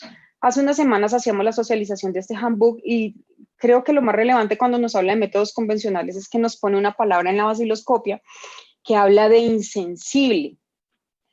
Eso quiere decir que ¿para qué la estamos haciendo si no nos sirve versus cultivos que no todos los países tienen la capacidad, que no todos los pacientes tienen el tiempo de esperar el resultado de esto y que se requiere todavía una mayor infraestructura para su implementación? Y además pruebas de sensibilidad que muchas veces tenían limitaciones, además de requerimientos. Entonces, cuando vemos todo esto, nos aclara muy bien que tanto la vaciloscopia y el cultivo se mantienen como las técnicas de seguimiento para nuestros pacientes, pero que no deben ser la primera herramienta en aras de cambiar y hacer una transición de metodologías que nos permita detectar, por ejemplo, esa brecha diagnóstica que veíamos para nuestro país. Clarísimo lo de la vaciloscopia por calidad de la muestra, que se afecta por el profesional, se afecta por la coloración, tiene que ver mucho la calidad del sintomático relatorio y la forma en la que le decimos que nos tome la muestra, pero además que no nos diferencia ni especie ni de conocer la hipersensibilidad. Y eso es algo que siempre nos han dicho, ¿no? La vaciloscopia negativa no descarta la sospecha de tuberculosis, pero creo que es algo que no siempre hemos entendido. Entonces, cuando hoy vemos que hacemos muchas vaciloscopias, que cada vez nos cuesta más encontrar un caso y que finalmente su sensibilidad está muy subestimada versus lo que nos presentan los métodos moleculares, creo que es necesario que empecemos a migrar. Nosotros en el caso de Colombia, Logagua, muy lindo, muy bonito, pero yo ahorita les decía, funcionó hace 30 años. En el 2020, Logagua no puede ser comparado con una prueba molecular. Tendríamos que ver entonces cómo hacemos toda la migración hacia estos cultivos en medio líquido o por lo menos un Low Western Jensen que nos mejoran la sensibilidad versus lo que nos dan las pruebas moleculares, pero además siempre favoreciendo las características de metabolismo que tienen las micobacterias, ¿no? Y ver exactamente en qué casos vamos a requerir una prueba molecular de un cultivo y en qué casos vamos a poder quedarnos solamente con el medio de cultivo. Esto lo vimos, sabemos que ya nos están pidiendo que hagamos un reemplazo de las pruebas recomendadas para OMS versus la vaciloscopia, en qué casos nos dicen reemplace el método convencional para pruebas de sensibilidad por una prueba molecular y en qué casos en donde el LAM nos va a servir para en reemplazo de la vaciloscopia y el TrueNAT también como, aquí no es TrueNAT, sino Liparabinomanan para ayuda diagnóstica en tuberculosis. ¿Qué nos dice la OMS? Que empecemos a reemplazar, que complementemos desde el punto de vista de una prueba de diagnóstico inicial que nos permite iniciar rápidamente los esquemas de tratamiento. ¿Qué tenemos en Colombia? Miren, este es nuestro abanico de opciones o abanico de colores de pruebas diagnósticas en tuberculosis. ¿Qué hemos visto? Que finalmente, si nosotros queremos hablar de detectar casos de tuberculosis, debemos pensar en la mayoría. Y si hablamos de un expert con una sensibilidad de 16 unidades formadoras de colonia y un Abbott con 17 unidades formadoras de colonia y un BD-Max con 20 y el Leading Genius con 7, estamos apuntándole a la mayoría de los casos de tuberculosis, que son muchos más de los que vamos a encontrar por vaciloscopia, pero que además seguramente nos permita mejorar esta detección usando estas medidas. Lógico, siempre va a haber un caso adicional al que le vamos a tener que hacer un cultivo, un caso en el que la prueba molecular no nos arrojó perfil de resistencia y el clínico lo está viendo resistente y vamos a requerir una prueba convencional. Pero debemos enfocarnos a que estas metodologías vienen a reemplazar y nos van a ayudar a detectar lo que más nos interesa como evento de interés en salud pública. ¿Qué ventajas tienen estas metodologías en este momento? La mayoría, por ejemplo, de lo que es COAS, lo que es el LEED, lo que es Abbott, lo que requieren es un espacio BDMAX, un cuarto grande donde se pone encima de un mesón la metodología. Y no estamos hablando de 3 espacios separados con pipetas separadas, con personas y batas separadas, no. Son áreas que permiten que en un solo espacio se pueda correr la prueba. Varias funcionan como sistemas abiertos, o sea, que no requieren que sea el estuche comercial de esa casa, sino varios estuches que se puedan correr allí, con mayores volúmenes de trabajo, automatizadas, incluso algunas traen en la misma plataforma extracción, amplificación y detección, que eso se llama muestras de resultado. ¿Y qué ha pasado? Que la gente que tiene estas metodologías ha fortalecido sus áreas de microbiología, con cabinas de bioseguridad, presión negativa y personal entrenado en micobacterias que puede hacer entender qué ocurre con la prueba molecular. Y como ya lo sabíamos, pues desde el punto de vista de plataforma que permiten correr otras patologías, incluido COVID-19. En el caso del Genotype, yo no lo incluyo en este abanico de opciones porque recordemos que el Genotype es una metodología que nos sirve para micobacterias, no permite correr otros patógenos allí y que a futuro probablemente esta técnica sea reemplazada por el fluorotype, que es la que se está impulsando en este momento con una mejor visibilidad, sobre todo para detección de resistencia a fármacos de primera línea. ¿Qué desventajas qué desventajas tienen? Por ejemplo, en el caso de Colombia, muchos de estos estudios están en este momento en trámite con la entidad nacional que autoriza el ingreso. Algunas requieren equipos complementarios para extracción y en este momento, por el tema de desabastecimiento mundial, sondas, enzimas, puntas y todo esto ha estado un poco flojito en términos de qué entra primero, tuberculosis o COVID. Y lo que sí se sugiere es que los algoritmos diagnósticos que se tienen con base a estas metodologías, por ejemplo, nosotros el Aniplex entró muy fuerte para COVID en el país, tenemos que ver qué dice el país en el algoritmo diagnóstico para COVID y qué dice en el algoritmo diagnóstico de tuberculosis para poder ver en qué punto la plataforma permite dar respuesta a las dos patologías o si definitivamente no. Nosotros como Laboratorio Nacional de Referencia, ¿qué hacemos? Yo creo que esto es muy similar a lo que hacen muchos laboratorios de la región, pero ¿qué nos ha significado la incorporación? La incorporación hace que nosotros tengamos que mantener una capacidad instalada por la pandemia y apoyar los procesos de verificación de nuevas metodologías que estén en este momento en la red desde el punto de vista de empezar a ver cómo va a ser esta transición de la vaciloscopia. ¿Qué nos ha tocado? Y por eso yo pongo ahí a la señora leyendo y al bichito leyendo, porque yo creo que ser Laboratorio Nacional de Referencia no es tener todos los métodos, ni conocer todas las puntas y todas las pipetas y todos estos equipos. Ser Laboratorio Nacional de Referencia, además de todo lo que ya hacemos, es leer, entender, estudiar y conocer falencias, beneficios, discordancias y mantenernos, o sea, no siempre, a veces hay lo que dice, a veces más es menos. Si nosotros tuviéramos todos los equipos, no tendríamos tiempo de entender qué es lo que nos hemos hecho el ejercicio es de entender qué ocurre con estas metodologías y tratar de ser un buen asesor para nuestros laboratorios regionales. ¿Qué hacen nuestros laboratorios regionales? Hay 4 que tienen Genotype implementado desde la óptica de vigilancia y los otros se encargan de remitir al instituto a nuestros lineamientos, los cultivos, bien sea para complementar perfil de resistencia, discordancias o vigilancia de las no tuberculosas. Pero ellos deben ofrecer información de calidad de laboratorios porque nos encontramos con gente con un alto nivel de formación que sabe montones de métodos moleculares y de métodos convencionales y por eso nuestros regionales deben mantener un alto nivel de formación. ¿De dónde lo sacan? En asesoría con el Instituto Nacional de Salud. Es claro que estos regionales no hacen vaciloscopia, no hacen cultivo porque todo eso está en nuestro país ligado a un plan de beneficios que tienen los pacientes y están en el primer nivel de atención como se los mostraba yo en la primera diapositiva. ¿Qué tenemos a 2020? Miren, yo les hablaba que del 81 implementamos el cultivo, en el 62 la vaciloscopia y en el 2012 hablamos de prueba molecular. Cuando vemos los datos de nuestro CIVIGILA, claro, lo que le estamos haciendo a nuestros pacientes sigue siendo vaciloscopia porque nos gusta, porque es buena, es bonita y es barata y a muchos pacientes le estamos dando la oportunidad de una prueba molecular. Ya lo que para este año tenemos es una resolución ministerial donde se inicia la transición de esa baciloscopia como método de diagnóstico y se reemplaza por prueba molecular y en algunos casos se complementa con el cultivo. Y aquí tal vez el mayor mensaje que yo les quiero dejar es ¿qué quiero yo si yo fuera paciente de tuberculosis? ¿Qué quiere hoy Claudia Llerena Polo como bacterióloga del Laboratorio Nacional de Referencia que seguramente vaya a ser una tuberculosis atípica y donde seguramente la baciloscopia no le siente para mucho? Quisiera una prueba molecular y un buen cultivo. Ahora, cuando nosotros miramos la imagen de la innovación ya hoy en día va mucho más allá de un 2011 donde hablábamos de un expert, hoy estamos hablando incluso de secuenciación, ojalá de muestras. ¿Qué es muy importante en toda esa transición? El aseguramiento de la calidad. Que el paciente entienda qué tipo de muestra es, cómo la va a recoger, que le podamos hacer una buena conservación y transporte, que conozcamos todos los aspectos que pueden generar cambios en esta muestra y no solo el sintomático respiratorio, como lo ven ahí en su cerebrito, tiene un esputo, sino también el plan de salud. La fase analítica, qué hacemos en el laboratorio, cuáles son los pasos con nuestros controles internos, la participación en programas de garantía de la calidad. Y la fase posanalítica, indudablemente, que el clínico entienda qué es lo que nosotros le queremos decir con el resultado, pero que lo entienda en el tiempo que él lo necesita y no en el tiempo en que uno le decía que el bacilo se demoraba de 4 a 8 semanas para crecer.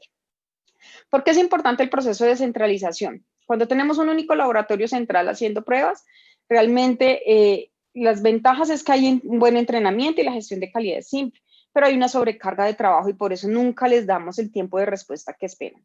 Cuando hablamos de un laboratorio y de otros laboratorios produciendo pruebas, hay una mayor cobertura, una mayor rapidez en los resultados, pero sobre todo se amplía ese conocimiento y se amplía la gestión de la calidad desde el punto de vista de un laboratorio nacional. Hoy en día nosotros por eso estamos enfocados hacia eso, no tanto a correr las pruebas y ser vacas sagradas en la red de laboratorios, sino a poder apoyar esa gestión de calidad y garantizar que los reportes que llegan a un clínico tengan y cumplan con los requisitos que se esperan. Esta es la línea del diagnóstico actual que se muestran en los documentos de FINE y yo creo que aquí es muy importante que miremos, por ejemplo, en el alto nivel de complejidad que nos hablan. Miren todas las pruebas que en este momento hay en desarrollo, las que ya terminaron su desarrollo, donde está el BD-Max, el AOL Real Time, el Fluorotype, y adicional a eso, también que existen otras técnicas de cultivo que se están estudiando. ¿Qué quiere decir eso? Que en nuestro disco duro nos tenemos que sacar el Low Western Jensen y la baciloscopia como lo único que teníamos de diagnóstico y empezar a propender por qué ese cambio de chip hacia pruebas rápidas, con buena sensibilidad, ojalá con automatización de los procesos y donde el control de calidad seguramente tenga que ir surtiendo una transformación donde nosotros como Laboratorio Nacional de Referencia vamos a tener que proponerlo, articularlo y dimensionarlo, ¿no? Cuando hablamos de los otros niveles de complejidad, en el moderado y en el bajo nivel de complejidad, es muy claro que lo que nos están pidiendo es que tengamos pruebas de diagnóstico en punto de atención. Y una prueba de diagnóstico en punto de atención lo que busca es que el tiempo ahorrado para el paciente sea mucho, pero sobre todo para el clínico. De esto habla el documento de la OMS, el Handbook, cuando habla del expert, cuando habla del TrueNAT, incluso cuando habla del LAM. Entonces creo que ahí, y vean todas las metodologías que en este momento se están desarrollando, las que ya terminaron su desarrollo, aunque todavía no tenemos ninguna recomendada, solamente el TB-LAM y el LAM en el caso de pacientes con VIH. Pero esto es un cambio que poco a poco se va a tener que ir dando y donde poco a poco nos iremos viendo que nosotros como laboratorio de referencia tendremos que volvernos cada vez más centros de referencia de integración que centros de pipeteo. ¿En qué se debe basar el fortalecimiento? Miren, nosotros aquí hemos tenido un fortalecimiento que se ha basado en una disposición de recursos que por nuestro sistema de salud no son recursos que salen del ministerio, son recursos que salen de las entidades que tienen la suficiente capacidad económica para adquirir un expert, con un buen recurso humano, con una infraestructura de laboratorio, pero sobre todo con una necesidad diagnóstica. Clínicos que están detrás del laboratorio diciéndole, implemente esta metodología que es buena, necesito que me dé el perfil de resistencia en 2 días y no en 8 meses como lo hacíamos hace unos años. Entonces eso nos ha ayudado mucho. ¿Qué también nos ha ayudado? Que nosotros como Laboratorio Nacional de Referencia hacemos una integración con la red, pero allí el escenario no es de ser yo el único laboratorio que procesa, sino tener un escenario de cooperación y de respeto mutuo. Si tú tienes una metodología que yo no tengo como Laboratorio Nacional de Referencia, cuéntame, muéstramela, cómo te puedo controlar, cómo puedo aprender de tu proceso, déjame ir a ver qué es lo que estás haciendo, ¿sí? Y yo creo que en esa cooperación y respeto nos ha servido mucho la asesoría técnica por parte de entidades como la OPS y nuestros laboratorios supranacionales de referencia, porque es un lenguaje articulado donde incluso yo le puedo contar a mi supranacional lo que está haciendo mi red, y en vez de darme garrote y decirme que si yo no soy el nacional que hace, lo que hace es decirme, muéstrame, cuéntame tú también. Entonces yo creo que eso genera una mayor articulación desde el punto de vista de red nacional como de red regional. ¿Y qué esperamos? Que exista siempre una coordinación en asistencia técnica, en capacitación, que empecemos a proponernos investigaciones operativas de laboratorio en todas estas nuevas muestras que se están pidiendo que corramos, por ejemplo, por Expert, donde podamos documentar conjuntamente nuestras experiencias, donde el control de calidad nos permita entender y correlacionar todo lo que está pasando en tuberculosis. ¿Qué es nuestra red? ¿Cómo está conformada hasta el año, estamos 2020, hasta el año 2018, inventario? Lo que quiero mostrarles aquí es que, bueno, el Ogagua lo estamos tratando de mover hacia técnicas como el cultivo medio líquido, y que tenemos 70 laboratorios haciendo pruebas de sensibilidad por métodos o convencional o molecular. O sea que desde el 2012 lo que tenemos es una mayor incorporación de laboratorios. Eso nos ha servido mucho porque precisamente hoy hablamos de un lineamiento que dice haga una transición de la vaciloscopia, empiece inicialmente con pacientes en grupos de riesgo, pero planéese en 2 años que sea para toda la población. Y nos permite que cuando nosotros miramos los indicadores de fortalecimiento de los laboratorios que están en el marco de la estrategia fin de la tuberculosis, empecemos a ver cómo vamos a ir cumpliendo todos estos escenarios desde el objetivo 1 de aumentar el acceso y la detección rápida de tuberculosis, alcanzar el acceso universal a pruebas de sensibilidad, que es el objetivo 2, y el objetivo 3, que es fortalecer la calidad de los servicios de laboratorio. ¿Qué tenemos hoy en el escenario de pandemia? Miren, Colombia empezó con un Instituto Nacional de Salud saturado, corriendo pruebas para todo el país que no daba abasto y donde pues todas las quejas eran que el diagnóstico era tardío. Al día de ayer tenemos 170 laboratorios autorizados para correr COVID-19 a través de la metodología de PCR. Ahí tenemos laboratorios regionales y laboratorios clínicos en diferentes niveles de complejidad, tanto públicos como privados, donde incluso también se encuentran centros de investigación. La capacidad por día es de alrededor de 45.000 pruebas. Yo me conformaría con que algunos de estos laboratorios, no estoy hablando de los 170, y dentro de esos 170 hay varios de los 70 que yo les mencionaba que ya hacen tuberculosis, pero que al menos podamos articularlos con miras a hacer esa transición de la vaciloscopia. O sea, si nosotros en este momento nuestra meta como laboratorio nacional es esa, llegar a ellos, ver qué metodología están corriendo, validar si esa metodología tiene también un estuche diagnóstico para tuberculosis, tratar de apoyar ese ejercicio de verificación para tuberculosis y ver cómo a poco vamos migrando nuestra vaciloscopia y nuestro GAGUA a estas metodologías moleculares, que es finalmente lo que nos pide el lineamiento del ministerio que se emitió en el mes de febrero. ¿Cuáles son los retos? Tenemos aquí muchos retos. Primero, el lineamiento salió en febrero y con todo esto de pandemia, a pesar de que sacamos una circular que decía que no podíamos olvidar la tuberculosis, también como país tenemos una disminución de casos, un retroceso en las actividades de los laboratorios de salud pública que ni siquiera están recibiendo láminas para control de calidad. El personal también fue destinado para COVID, las áreas de los laboratorios fueron destinadas para COVID. Entonces, de algún modo tenemos que desempolvar un poco este lineamiento del mes de febrero y empezar nuevamente a resurgir en medio de lo que nos ha quedado. No tenemos un sistema de información que nos permita evaluar cuál es el impacto de estas metodologías, en eso se trabaja fuertemente, pero de algún modo teniendo cada vez más metodologías, esto es una prioridad para el país para poder ver dónde están las tendencias, cuál es el método que más nos está aportando de acuerdo a los grupos de riesgo, mantener los programas de control de calidad y apuntar poco a poco a la acreditación de ensayos. Esto es algo que en la medida en que crecen, pues tenemos que ir viendo cuáles son los que van a apuntar a una norma internacional. Y de algún modo tenemos claro que el desarrollo de otros métodos continuará y que por eso se requiere que tanto la gente del programa como la gente del laboratorio se mantenga actualizada y abierta al cambio. Eso creo que es algo que se mantiene para todos los países. Y nosotros con la implementación de metodologías hemos visto que se requiere experiencia en microbiología, en biología molecular, procesos de verificación, correlación, entre otros. ¿Qué nos ha dejado la pandemia? Laboratorios que saben más de biología molecular y yo pienso que eso es un valor agregado. Antes los teníamos, pero cuando ya hablamos de 170 quiere decir que la gente está muy dinámica con el tema de RT-PCR, de curvas, de interpretación, de no amplificación, y eso es un valor agregado para tuberculosis. ¿Qué debemos esperar? Seguir capacitando a los clínicos en muestras, solicitud, interpretación de resultados y sobre todo tener en cuenta que ningún método todavía es el 100%, pero los métodos que tenemos hoy nos dan una buena aproximación si los comparamos con lo que era una vaciloscopia.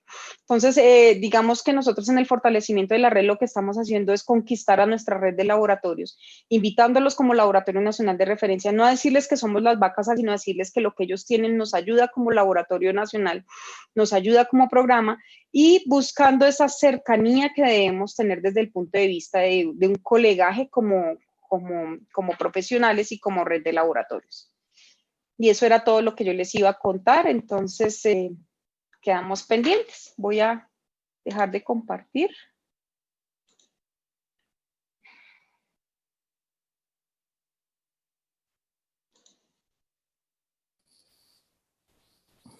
Muchas gracias, doctora Claudia.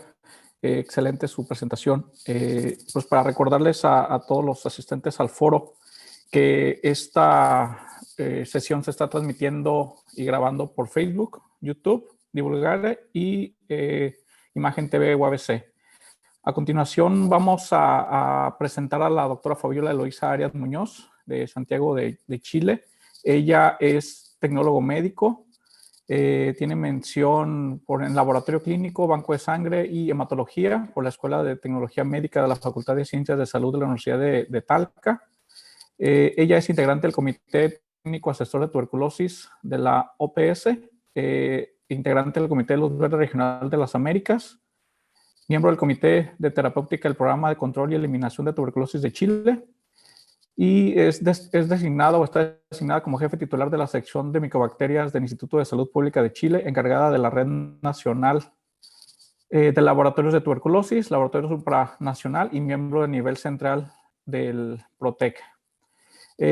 Actualmente también es profesional en la sección de micobacterias del Instituto de Salud Pública de Chile, encargada del Laboratorio de Diagnóstico de Laboratorios de Identificación, laboratorio de medios de cultivo y laboratorios de susceptibilidad de control de calidad externo de la baciloscopía, y ella nos va a hablar el día de hoy sobre la tuberculosis durante la pandemia de COVID en Chile. Muchas gracias, doctora Fabiola. Adelante. Hola, muy buenas tardes para acá en Chile. Quiero compartir pantalla, pero me parece que Claudia todavía está compartiendo pantalla. Ahí sí.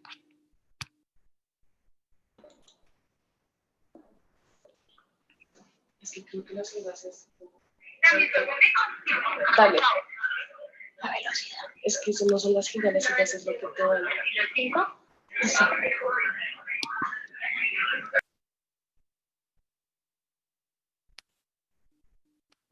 ¿Pueden ver la pantalla completa o aún no?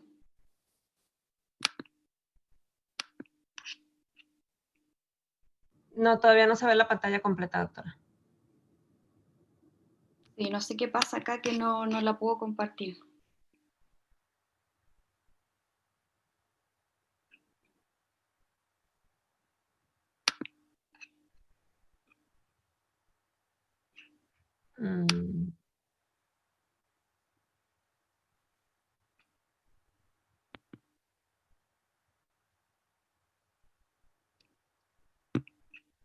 Ahí sí. Ahí ya quedó. Gracias. Ya, muchas gracias. Hola, muy buenas tardes. Muchas gracias por la presentación y muchas gracias por la invitación a este foro internacional. La verdad que voy a tratar un tema bastante general del programa de tuberculosis y cómo ha funcionado o cuáles son nuestros indicadores en esta pandemia de COVID en nuestro país. La idea de esta presentación es un poco mostrarles la estructura del programa de tuberculosis, mostrarles algunos indicadores operacionales y epidemiológicos del 2019 y luego mostrar un poco cómo hemos funcionado con la pandemia de COVID. En cuanto a la estructura del programa de tuberculosis y de la red de laboratorios, nosotros estamos estructurados a través de niveles. Tenemos un nivel central que está dentro del Ministerio de Salud, de la Subsecretaría de Salud Pública. En esta subsecretaría, en el Departamento de Enfermedades Transmisibles, está el programa de control y eliminación de la tuberculosis, que se denomina PROCET acá en nuestro país. Y este programa está compuesto por un médico encargado del programa o jefe del Programa Nacional de Tuberculosis, por una enfermera coordinadora y por el jefe del Laboratorio de Referencia Nacional o Sección Micobacterias del ISP, que en conjunto ellos forman el nivel central del programa de tuberculosis de Chile. Tenemos un nivel intermedio donde está compuesto por 16 secretarías regionales ministeriales. Esto quiere decir que son los representantes del Ministerio de Salud en cada una de las regiones de Chile, y que una de sus funciones principales es de la vigilancia de la tuberculosis en esa región y la supervisión de los laboratorios públicos o de las entidades públicas y privadas en esa región. Tenemos también como componente del nivel intermedio los servicios de salud, que son 29 en nuestro país, y estos servicios de salud, la persona que está a cargo del programa de tuberculosis es el director del servicio de salud, y ese director delega generalmente la responsabilidad del funcionamiento del programa de tuberculosis a un equipo técnico de tuberculosis, y ese equipo técnico de tuberculosis es el que realiza las actividades del programa de tuberculosis y son también referentes técnicos administrativos del nivel local. Y luego tenemos en el nivel local a toda la red asistencial, los hospitales, los centros de diagnóstico, la atención primaria, donde se realizan las acciones del programa de tuberculosis. Cuando revisamos la red de laboratorios, que tiene los mismos niveles, un nivel central, intermedio y local, tenemos que la sección Micobacterias es el laboratorio de referencia nacional para el programa de tuberculosis. Tenemos además 29 laboratorios intermedios, que son los referentes técnicos y administrativos de esta red local. Estos laboratorios intermedios trabajan conjuntamente con el Laboratorio de Referencia Nacional para realizar todas las actividades del programa, técnicas y administrativas, capacitación, supervisión. Y tenemos los laboratorios del nivel local y los centros recolectores de muestra, que son los que realizan toda la parte técnica o la parte operativa del programa en lo que se refiere a la red de laboratorios.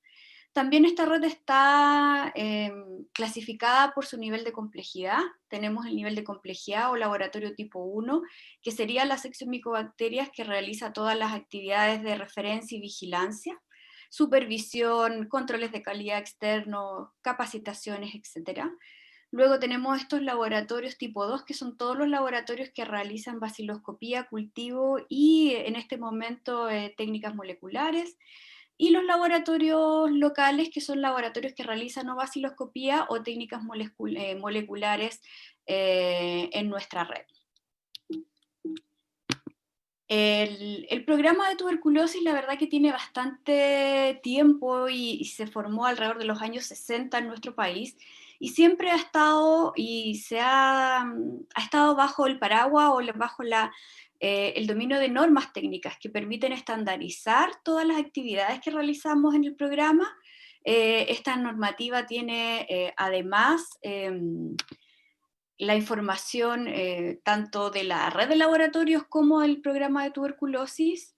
La última norma técnica es del año 2014, estamos en proceso de actualización de la nueva norma, donde va a llevar los lineamientos de la estrategia final a tuberculosis, pero la última norma vigente y sus manuales operativos, tanto de la organización del programa como, por ejemplo, los manuales operativos de la implementación de la biología molecular en el programa, lo que hacen es establecer disposiciones para realizar la prevención, detección, diagnóstico, tratamiento y vigilancia epidemiológica en todos estos centros que les mostré, y que en el fondo en los servicios intermedios o locales en que se trabaja el programa de tuberculosis. Y por otra parte, el Laboratorio de Referencia Nacional también es un ente normativo, por lo tanto también tiene sus propios lineamientos técnicos, ya sea de bioseguridad o los mismos manuales de procedimiento de las técnicas que están avaladas en el país, y de cómo realizarla, la estandarización y también cómo se realizan los controles de calidad interno y externo. Cuando revisamos algunos datos epidemiológicos de nuestro país, vemos que la tasa de mortalidad, la verdad que ha bajado muchísimo en los últimos años. Tenemos aquí una línea de tiempo que nos marca desde los años de los 1900 hasta ya el año 2000, en que en los últimos 50 años hemos bajado de una tasa de mortalidad de 250 a menos de 2. Y que en el último decenio podemos ver que la tasa se ha mantenido bastante estable y con tendencia a la baja, con unas tasas de mortalidad de 1 por 100.000 habitantes, pero aún tenemos que decir que mueren alrededor de 200 personas por año a causa de la tuberculosis en nuestro país, y eso todavía es mucho, a pesar de que tenemos un tratamiento que debería ser 100% efectivo en todos los casos diagnosticados. ¿Qué pasa con la incidencia? La incidencia también ha disminuido mucho en los últimos años, y ya nosotros en el año 2000 bajamos rápidamente las tasas de tuberculosis, se llegó a una tasa de 20 por 100.000 habitantes, y en el último decenio, si revisamos, la verdad que existe un estancamiento en las tasas de incidencia de tuberculosis en el país, y la verdad que con una leve alza en los últimos 5 años, lo que provoca preocupación también por parte del programa en estos últimos años con todas las actividades que hemos realizado. ¿Qué pasa con la tuberculosis y la incidencia de la tuberculosis pulmonar? Ustedes saben que esta es la más importante porque es la tuberculosis que en el fondo se transmite a nivel de la población y la que permite que esta endemia persista en la población. Nosotros en el último tiempo hemos ido aumentando esta tasa de incidencia de tuberculosis pulmonar, y la verdad que eso creemos que obviamente que va directamente de la mano con el aumento de la tasa de incidencia que les mostré anteriormente, porque significa que se sigue perpetuando la tuberculosis en nuestra población. En cuanto a la distribución de casos por edad y sexo, vemos que el predominio de los casos de tuberculosis siempre sigue y seguirá siendo en el sexo masculino, y que en los grupos en que se tiene mayor cantidad de casos de tuberculosis es entre los 25 y los 64 años. ¿Qué pasa con la tuberculosis y los grupos vulnerables en nuestro país? La verdad que están identificados los grupos vulnerables, y nuestros grupos vulnerables con mayor prevalencia en el país son los extranjeros. Tenemos los mayores de 65 años, tenemos bastante alta, y otros tipos de casos vulnerables. Obviamente que siempre sabemos que esta información puede estar subnotificada, a pesar de los esfuerzos que hacen los programas todos los años de tener mejores registros, de tener mejor información. Siempre puede haber una subnotificación en alguno de estos grupos, pero en la mayoría de los años en nuestro país se sigue manteniendo estos grupos con un aumento bastante marcado, si diríamos, de la parte de extranjeros, en que cada año ha ido aumentando más la cantidad de extranjeros que tienen tuberculosis en nuestro país. Eso no significa que este aumento que vimos de la incidencia sea solamente por los extranjeros, sino que hay una serie de otros factores que también influyen en este aumento de la morbilidad.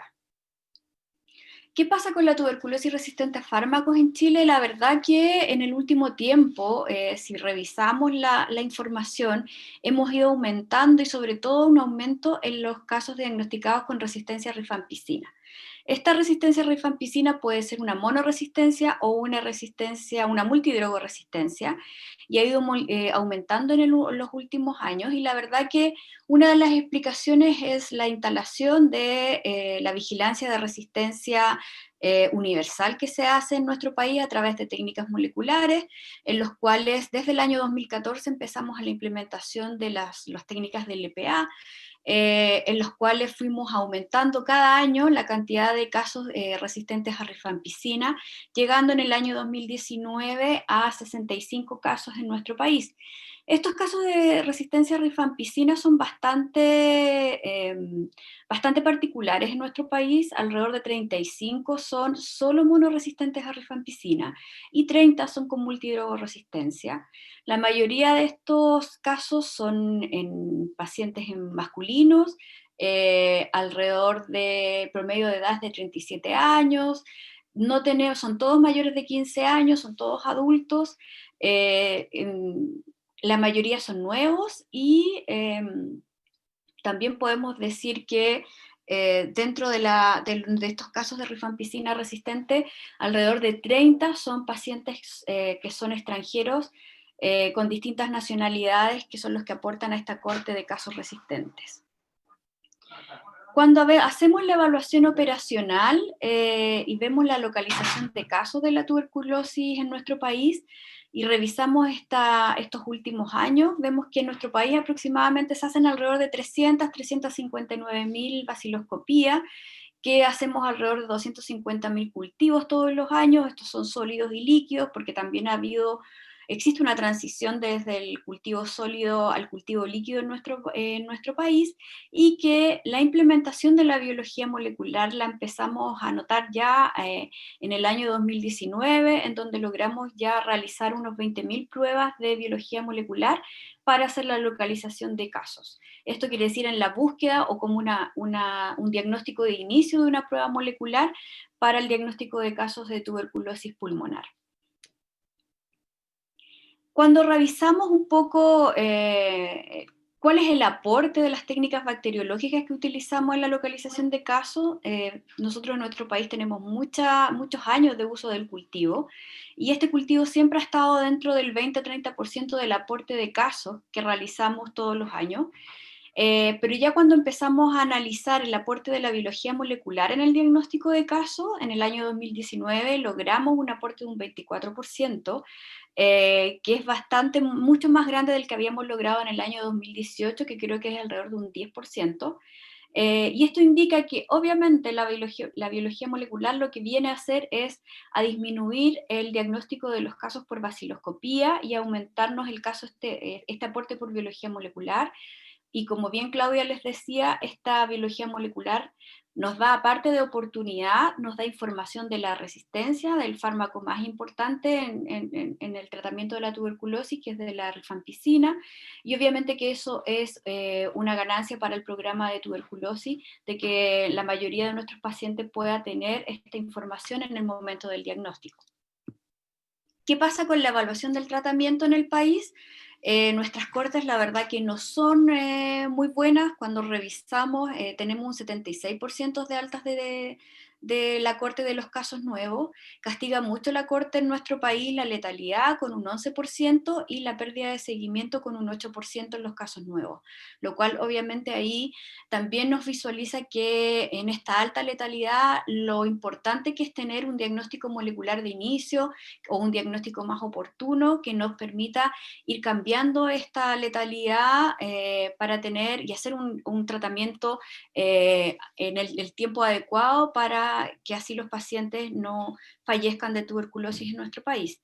Y por otro lado, cuando revisamos la corte de tratamientos de rifampicina, vemos que el alta es apenas de un 48%, con mucho abandono, con mucha pérdida de seguimiento, y esto debido a los tratamientos que estábamos usando de la tuberculosis resistente, que como ustedes saben incluía un inyectable, esto es del año 2017, por lo tanto en esa fecha incluía inyectables, incluía un tratamiento muy largo, con lo cual teníamos muchos problemas, tanto de la pérdida de seguimiento de nuestros pacientes y también con la oportunidad del inicio de tratamientos de tuberculosis resistente, donde un 12% teníamos de fallecidos en esta corte. Y llegó el COVID a todos nuestros países. Nosotros en febrero empezamos a tener los primeros casos, los primeros diagnósticos de COVID en el país. Y el programa de tuberculosis, en ese tiempo, ya en marzo, cuando empezó la cantidad de casos a aumentar exponencialmente, empezó a visualizar que se tenían que dar instrucciones, se tendrían que dar algunos lineamientos al programa y a nuestra red de laboratorios para poder mantener o poder, sobre todo mantener las actividades fundamentales que creíamos nosotros que eran vitales para el funcionamiento del programa de tuberculosis. Dentro de esos lineamientos, uno de los más importantes era mantener el tratamiento estrictamente supervisado de tuberculosis. Para esto se indicó que ojalá el tratamiento fuera a domicilio, que se realizara a domicilio y que se priorizaran a los pacientes con más de 60 años, con pacientes con comorbilidades o con inmunosupresiones, a los que no fuera posible poder realizar este tratamiento en su domicilio, que ojalá gestionar que fuera una atención expedita, que el mínimo de tiempo los pacientes estuvieran en los centros de salud, que también acudieran a un horario que tuviera menos afluencia de público. También se les indicó reforzar el rescate telefónico cuando había falta o no iban a buscar su tratamiento, en el fondo de ver cómo podíamos solucionar el caso y de qué manera podíamos continuar con este tratamiento y que fuera efectivo. Ante cualquier reacción adversa a fármacos, que se tenían que seguir las conductas que se indicaban en la normativa técnica, mantener la pesquisa intramural y realizar el PPD solo a los estudios de contacto. Estamos viendo que estas indicaciones las dimos en marzo, cuando recién estaba empezando la pandemia en nuestro país, y que se suspendían todas las actividades de educación y pesquisa extramural que implicara tener a personas o aglomerar a personas en un centro de salud, en una sala, etcétera, que provocara problemas o diseminación de la enfermedad, en este caso del COVID. En cuanto a la quimioprofilaxis, se autorizaba de manera extraordinaria la entrega cada 30 días cuando teníamos la quimioprofilaxis para isoniazida, ya sea en adultos o en niños, y que cuando teníamos la quimioprofilaxis de rifapentina isoniazida, se pudiera administrar con DOT cada 2 semanas, entregando una dosis para autoadministración. En cuanto a la red de laboratorios, se previó que si había una disminución tanto de la capacidad de respuesta de los laboratorios, con falta de personal, con una redistribución de las funciones dentro de los laboratorios clínicos que sabíamos que podía pasar y pasó en el fondo en cada uno de los laboratorios, lo importante era mantener los exámenes de control de tratamiento como baciloscopía y cultivo, y los exámenes de diagnósticos que se solicitaran, todos se tenían que procesar, estaba prohibido rechazar muestras, y que se priorizara la biología molecular a todos los pacientes que llegaran muestras a los laboratorios de tuberculosis.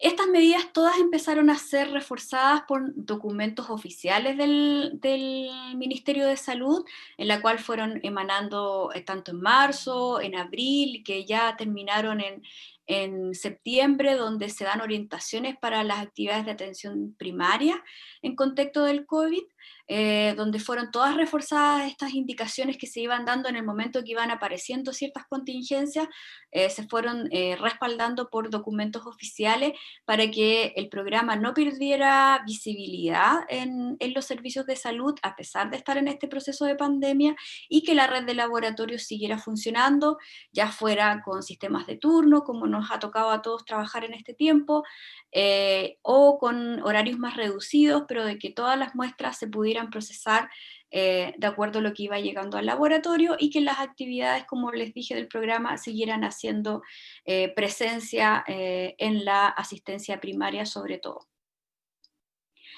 Nosotros también realizamos, pensando en todo lo que estaba pasando en el país con esta pandemia, y como todos los años realizamos evaluaciones semestrales del primer semestre en reuniones que hacemos macro regionales en nuestro país, pero que este año no íbamos a poder realizar por la contingencia, solicitamos a todos nuestros equipos técnicos, incluido el laboratorio, la información de la evaluación del primer semestre, tanto de las actividades epidemiológicas operacionales y de la red de laboratorios. Hicimos una evaluación en el mes de septiembre, nos juntamos a través de una reunión virtual y vimos cómo estaba funcionando el programa y cómo nos estábamos enfrentando a esta situación que sabíamos que era compleja. Y luego de esa reunión se emanó este informe de repercusiones de la pandemia de COVID-19 sobre las actividades del programa de control y eliminación de tuberculosis y las medidas que pensamos tomar para poder revertir esta situación que tenemos hoy en día o que tenemos en la actualidad y que sabemos que se va a aumentar el próximo año con lo que hemos visto que está pasando. En cuanto a la distribución de casos de los casos de TB reportados, nosotros solicitamos desde marzo que como nivel central nos enviaran la información de la coinfección TB COVID y hemos logrado encontrar hasta octubre de este año la información que se ha enviado es que tenemos 100 casos de TB, coinfección TB COVID. Estos casos van desde los 0 hasta los 90 años, donde el paciente con menor edad es un lactante de 3 meses, y la persona de mayor edad, si no me equivoco, es alguien de 91 años. Hay prevalencia, igual que la tuberculosis en los hombres, los grupos en los que está involucrado y hay mayor cantidad de casos, va desde los 15 a los 74 años.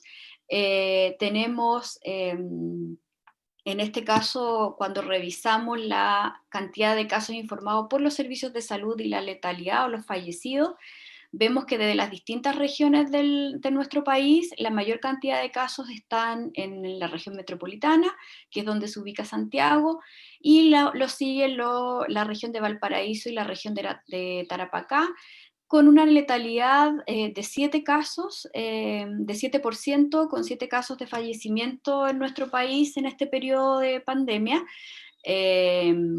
y con el promedio de edad en el que nos encontramos es de 37 años los casos de tuberculosis con COVID.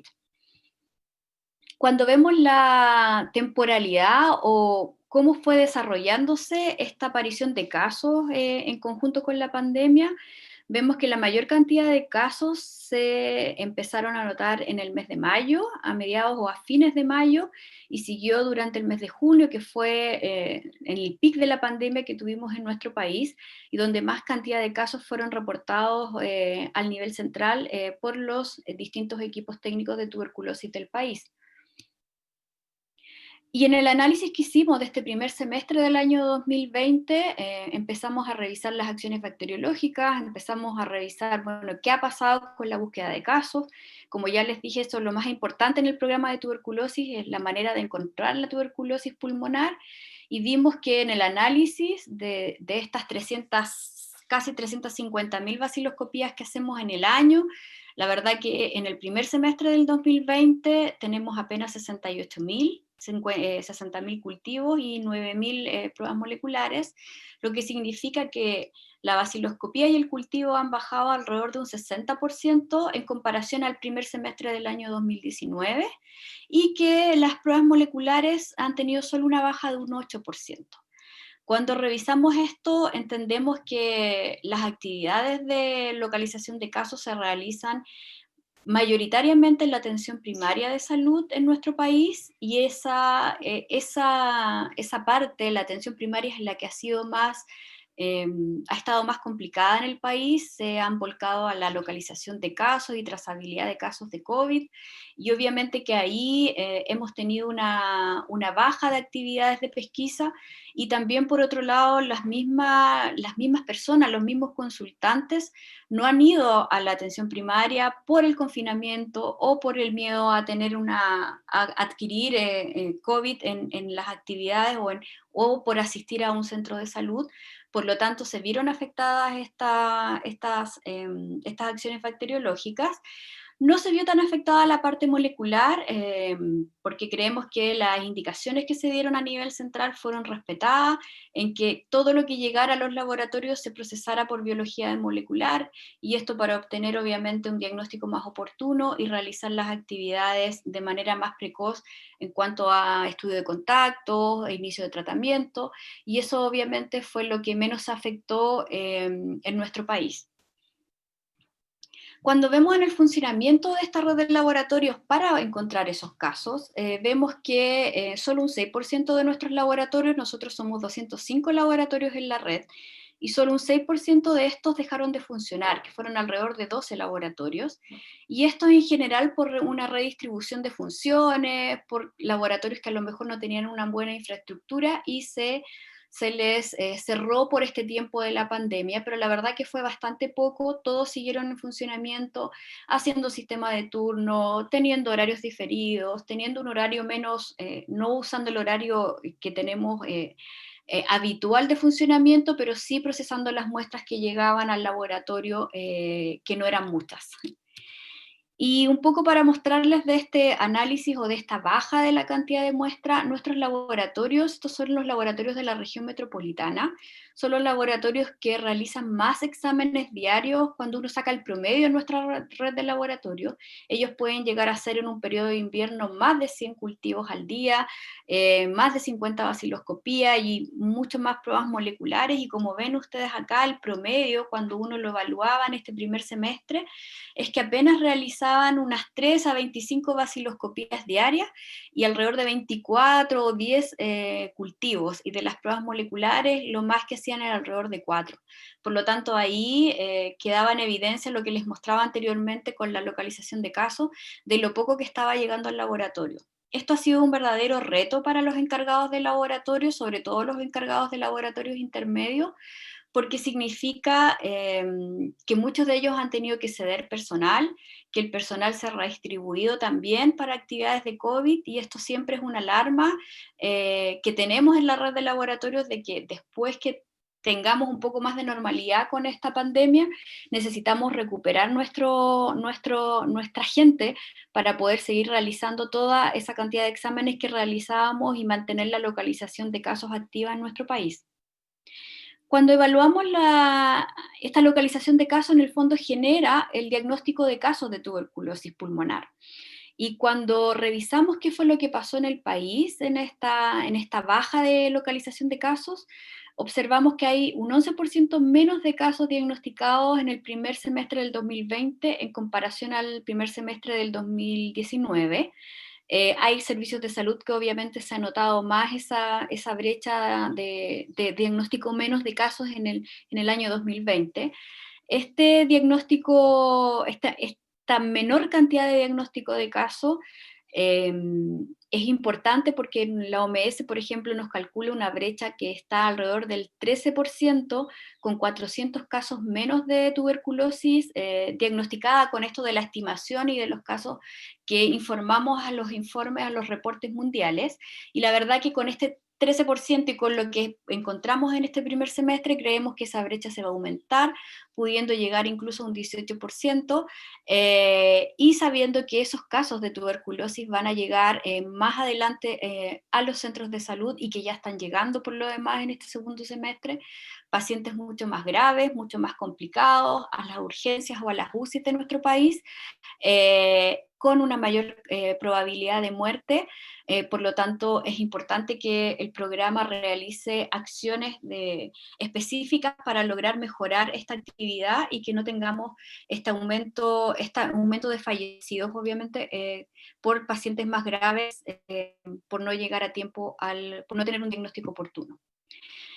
¿Qué medidas, ya terminando, qué medidas adoptó el PROCET? Obviamente que al tener esta evaluación del primer semestre, salieron una serie de puntos a relucir, y nosotros como nivel central, ¿qué es lo que queremos hacer para poder mejorar esta situación? Como bien decía el doctor Rendón, tener bien un diagnóstico y qué medidas vamos a tomar para poder solucionar esta debilidad en la que estamos en este momento como programa de tuberculosis. Y la verdad que nosotros estamos en la actualización de la norma, hemos trabajado en la norma, y lo primero que queremos hacer es preparar un cambio de algoritmo diagnóstico a partir de enero del 2021, a pesar que la norma todavía o aún no salga. Sí, este cambio de diagnóstico va desde enero del 2021, con la priorización de grupos vulnerables de la población para una pesquisa más focalizada y eficiente, Para esto se instruyó a todos los equipos técnicos y a la red de laboratorios realizar la técnica de biología molecular como la primera prueba diagnóstica para todas las muestras que se reciban en el laboratorio de tuberculosis, y esto va a permitir que disminuyamos el tiempo de respuesta, con lo cual se logre iniciar de manera más oportuna el tratamiento, realizar un mejor control de infecciones y un estudio de los contactos. Y a la vez también colocar las actividades propias del programa de tuberculosis, que son propias de este programa de salud pública, en los planes paso a paso que tienen los servicios de salud. Aquí el Ministerio de Salud de nuestro país ha denominado plan paso a paso, esto del retorno gradual a la normalidad, que sabemos que es complejo, que hemos visto en otros países cómo esto se va deteriorando, pero en el fondo hemos ido avanzando paso a paso los distintos comunas, los distintos servicios de salud en desconfinamiento, en avanzar a medidas de abrir restaurantes, de abrir cafés, etcétera, pero que en este plan paso a paso que cada uno de los servicios de salud tiene que crear para también restablecer las actividades de la atención primaria, de las operaciones electivas, de la parte de salud pública que hacemos normal en la atención primaria, de que estén las actividades del programa de tuberculosis, que se implementen en los servicios de salud y que poco a poco logremos recuperar, sobre todo la actividad de pesquisa, que en este momento está muy decaída en nuestro país, y que obviamente ya estamos viendo las primeras repercusiones en esta baja en el diagnóstico de casos, y en el que llegan casos mucho más graves a los servicios de salud, y eso nos preocupa de manera y de sobremanera como nivel central. Para terminar, quiero dar las gracias a mis compañeras, al equipo del nivel central. Aquí somos la enfermera y la médico, y en este caso yo como jefa del laboratorio de referencia nacional.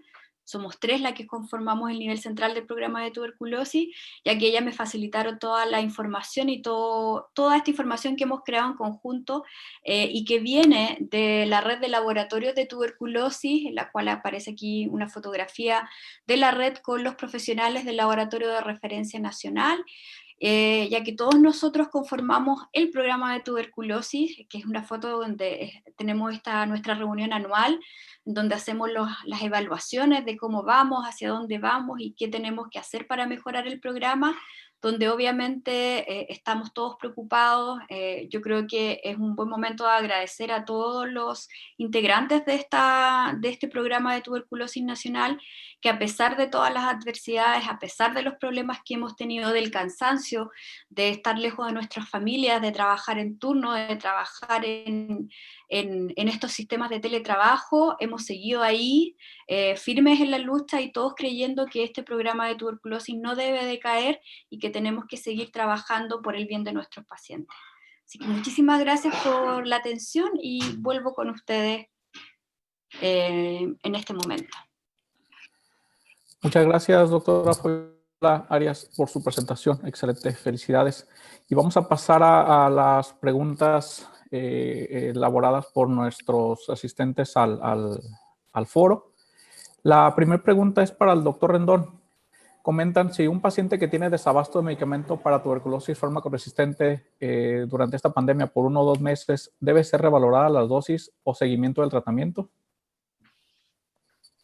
Pues va a depender mucho del tipo de resistencia que tenía el paciente y el momento en que se tuvo que suspender. En términos generales, si son 2 meses de suspensión de tratamiento, es borrón y cuenta nueva. O sea, habría que reiniciar el tratamiento nuevamente. Correcto. Muchas gracias, doctor Rendón, y nuevamente para usted. Las medidas de bioseguridad para tuberculosis y COVID-19 son básicamente similares, porque la vía de transmisión de ambos agentes etiológicos es similar. ¿Por qué se plantea controversias o incertidumbres sobre este aspecto? Bueno, la vía de transmisión que es común para los dos es a través de aerosoles. La vía de contacto a través de superficies, de las manos, de ese tipo de contagio donde yo toqué algo que estaba contaminado con el virus y luego me llevé la mano a la cara, me toqué la nariz, los ojos o la boca, eso no existe para tuberculosis. Lo que es común es la vía de aerosoles. El problema es que en COVID se tomó tarde esa vía de contagio.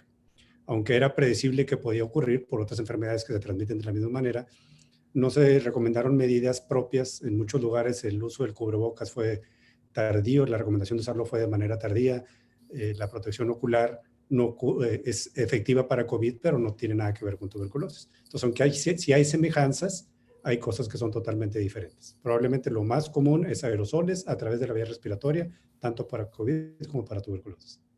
Muchas gracias, doctor Rendón. Para la doctora Llerena preguntan, ¿el expert se puede aplicar para todas las muestras extrapulmonares de tuberculosis? La actual recomendación de la OMS habla de varias muestras extrapulmonares, pero no hace un panorama de todas exactamente. Lo que debemos tener claro es que existe menos evidencia para muestras extrapulmonares, pero eso no quiere decir que no sirva. En muestras extrapulmonares es clarísimo que el método, el gold estándar de diagnóstico es el cultivo. Entonces lo que tenemos es que ir poco a poco avanzando en el uso de estas metodologías, dejar de lado el gold estándar, que es el cultivo en medio líquido. Pero no, digamos que la recomendación de la OMS no habla de todas las extrapulmonares, aunque sí incluye las muestras con protocolos muy puntuales de procesamiento de eso. Muchas gracias, doctora. Ahora hay una pregunta para todos los ponentes. En sus países, ¿cuál es la prueba para realizar el control de tratamiento de tuberculosis? Y si se piensa reemplazar la baciloscopía por GeneXpert para el control de la misma, pues es mucho más sensible y esta prueba brinda un parámetro de carga bacilar, baja, media o alta. En nuestro país es baciloscopia y cultivo. Gracias, doctora Adrián. Baciloscopia y cultivo, y ha sido muy claro el énfasis no solo de los programas, sino de todos los lineamientos nacionales, que las pruebas moleculares no sirven para dar seguimiento para estos pacientes. Doctora Fabiola.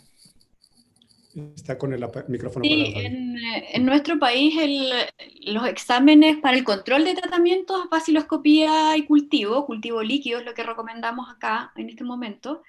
Pero estaba preguntando, creo que también por la tuberculosis latente.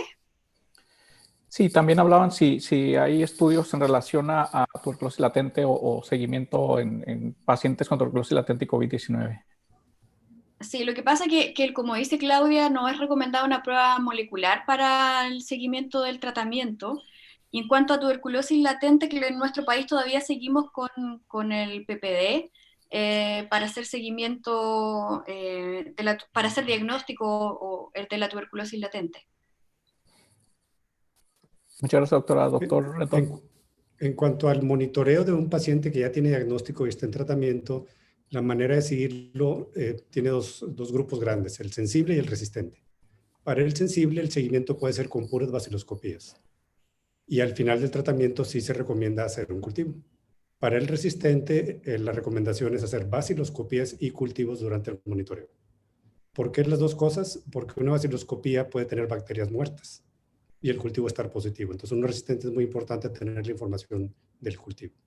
¿Por qué la biología molecular no se recomienda como parte del monitoreo? Porque es tan sensible que me puede detectar bacterias muertas por meses, inclusive por años en algunos pacientes. Entonces, aunque yo la tenga positiva, no significa que al paciente no le esté yendo bien.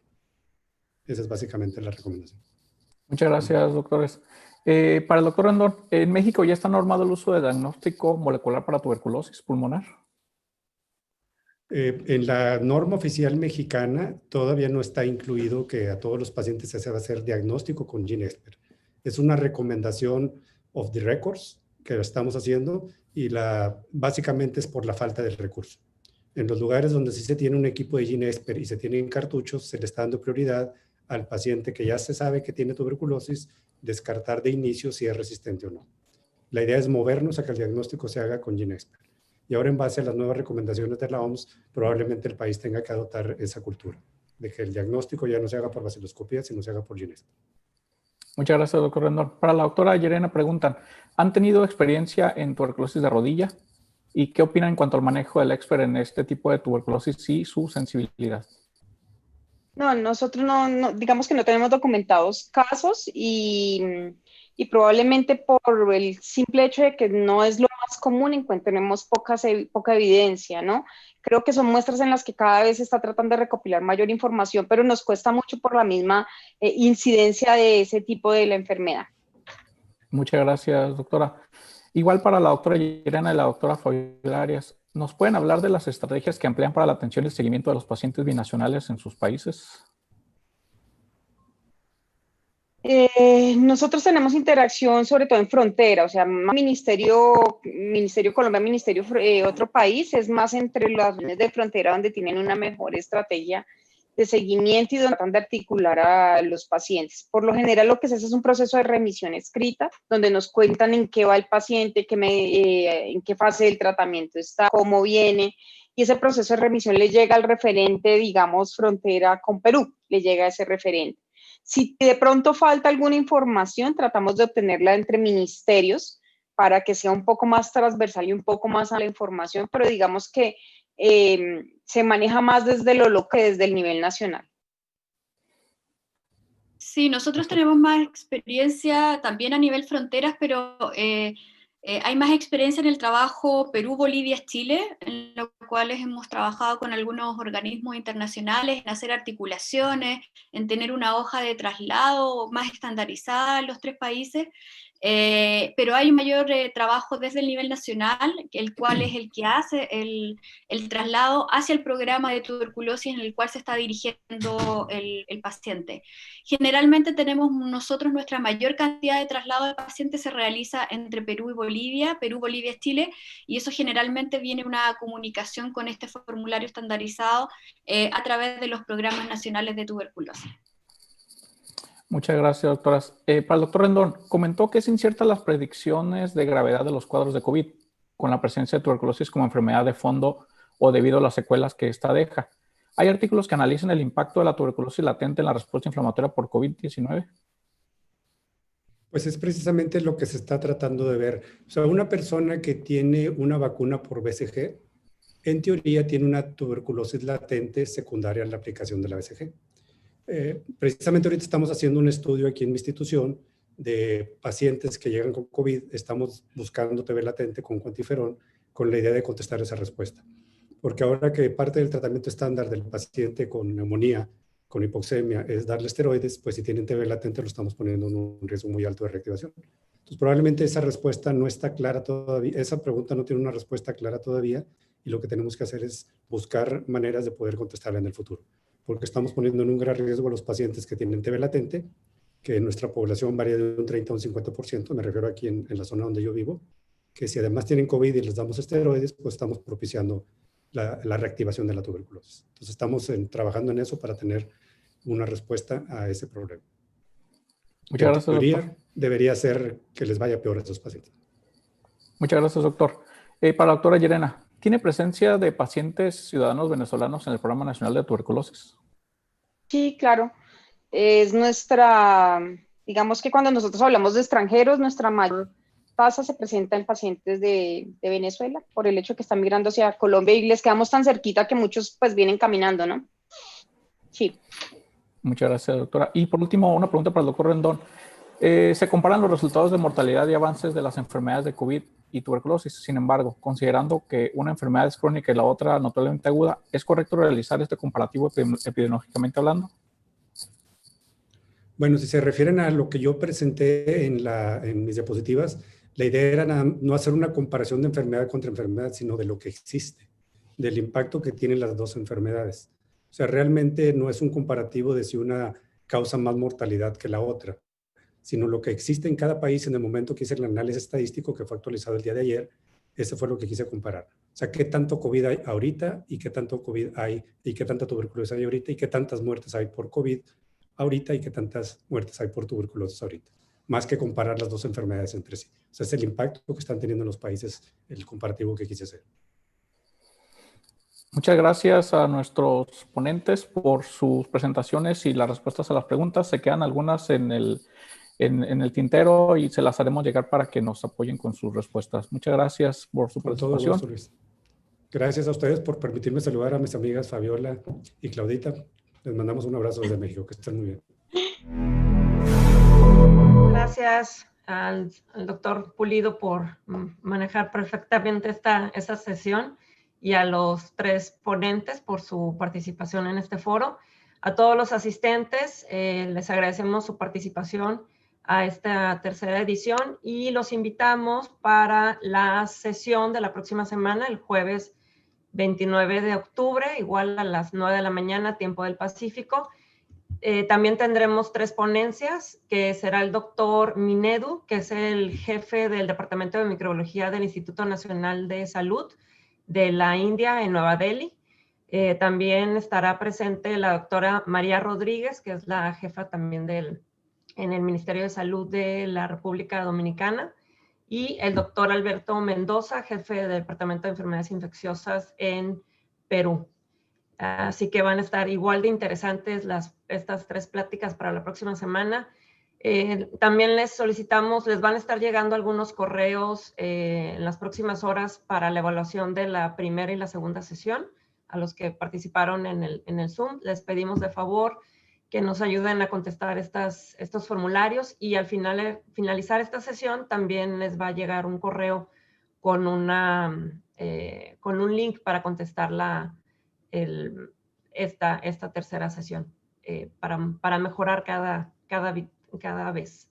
Muchas gracias y nos vemos la próxima semana. Todos agradecemos al traductor, a Carlos Díaz León, por su magnífica actividad. Gracias. Gracias a ti, Raquel, que estés muy bien. Gracias. Gracias.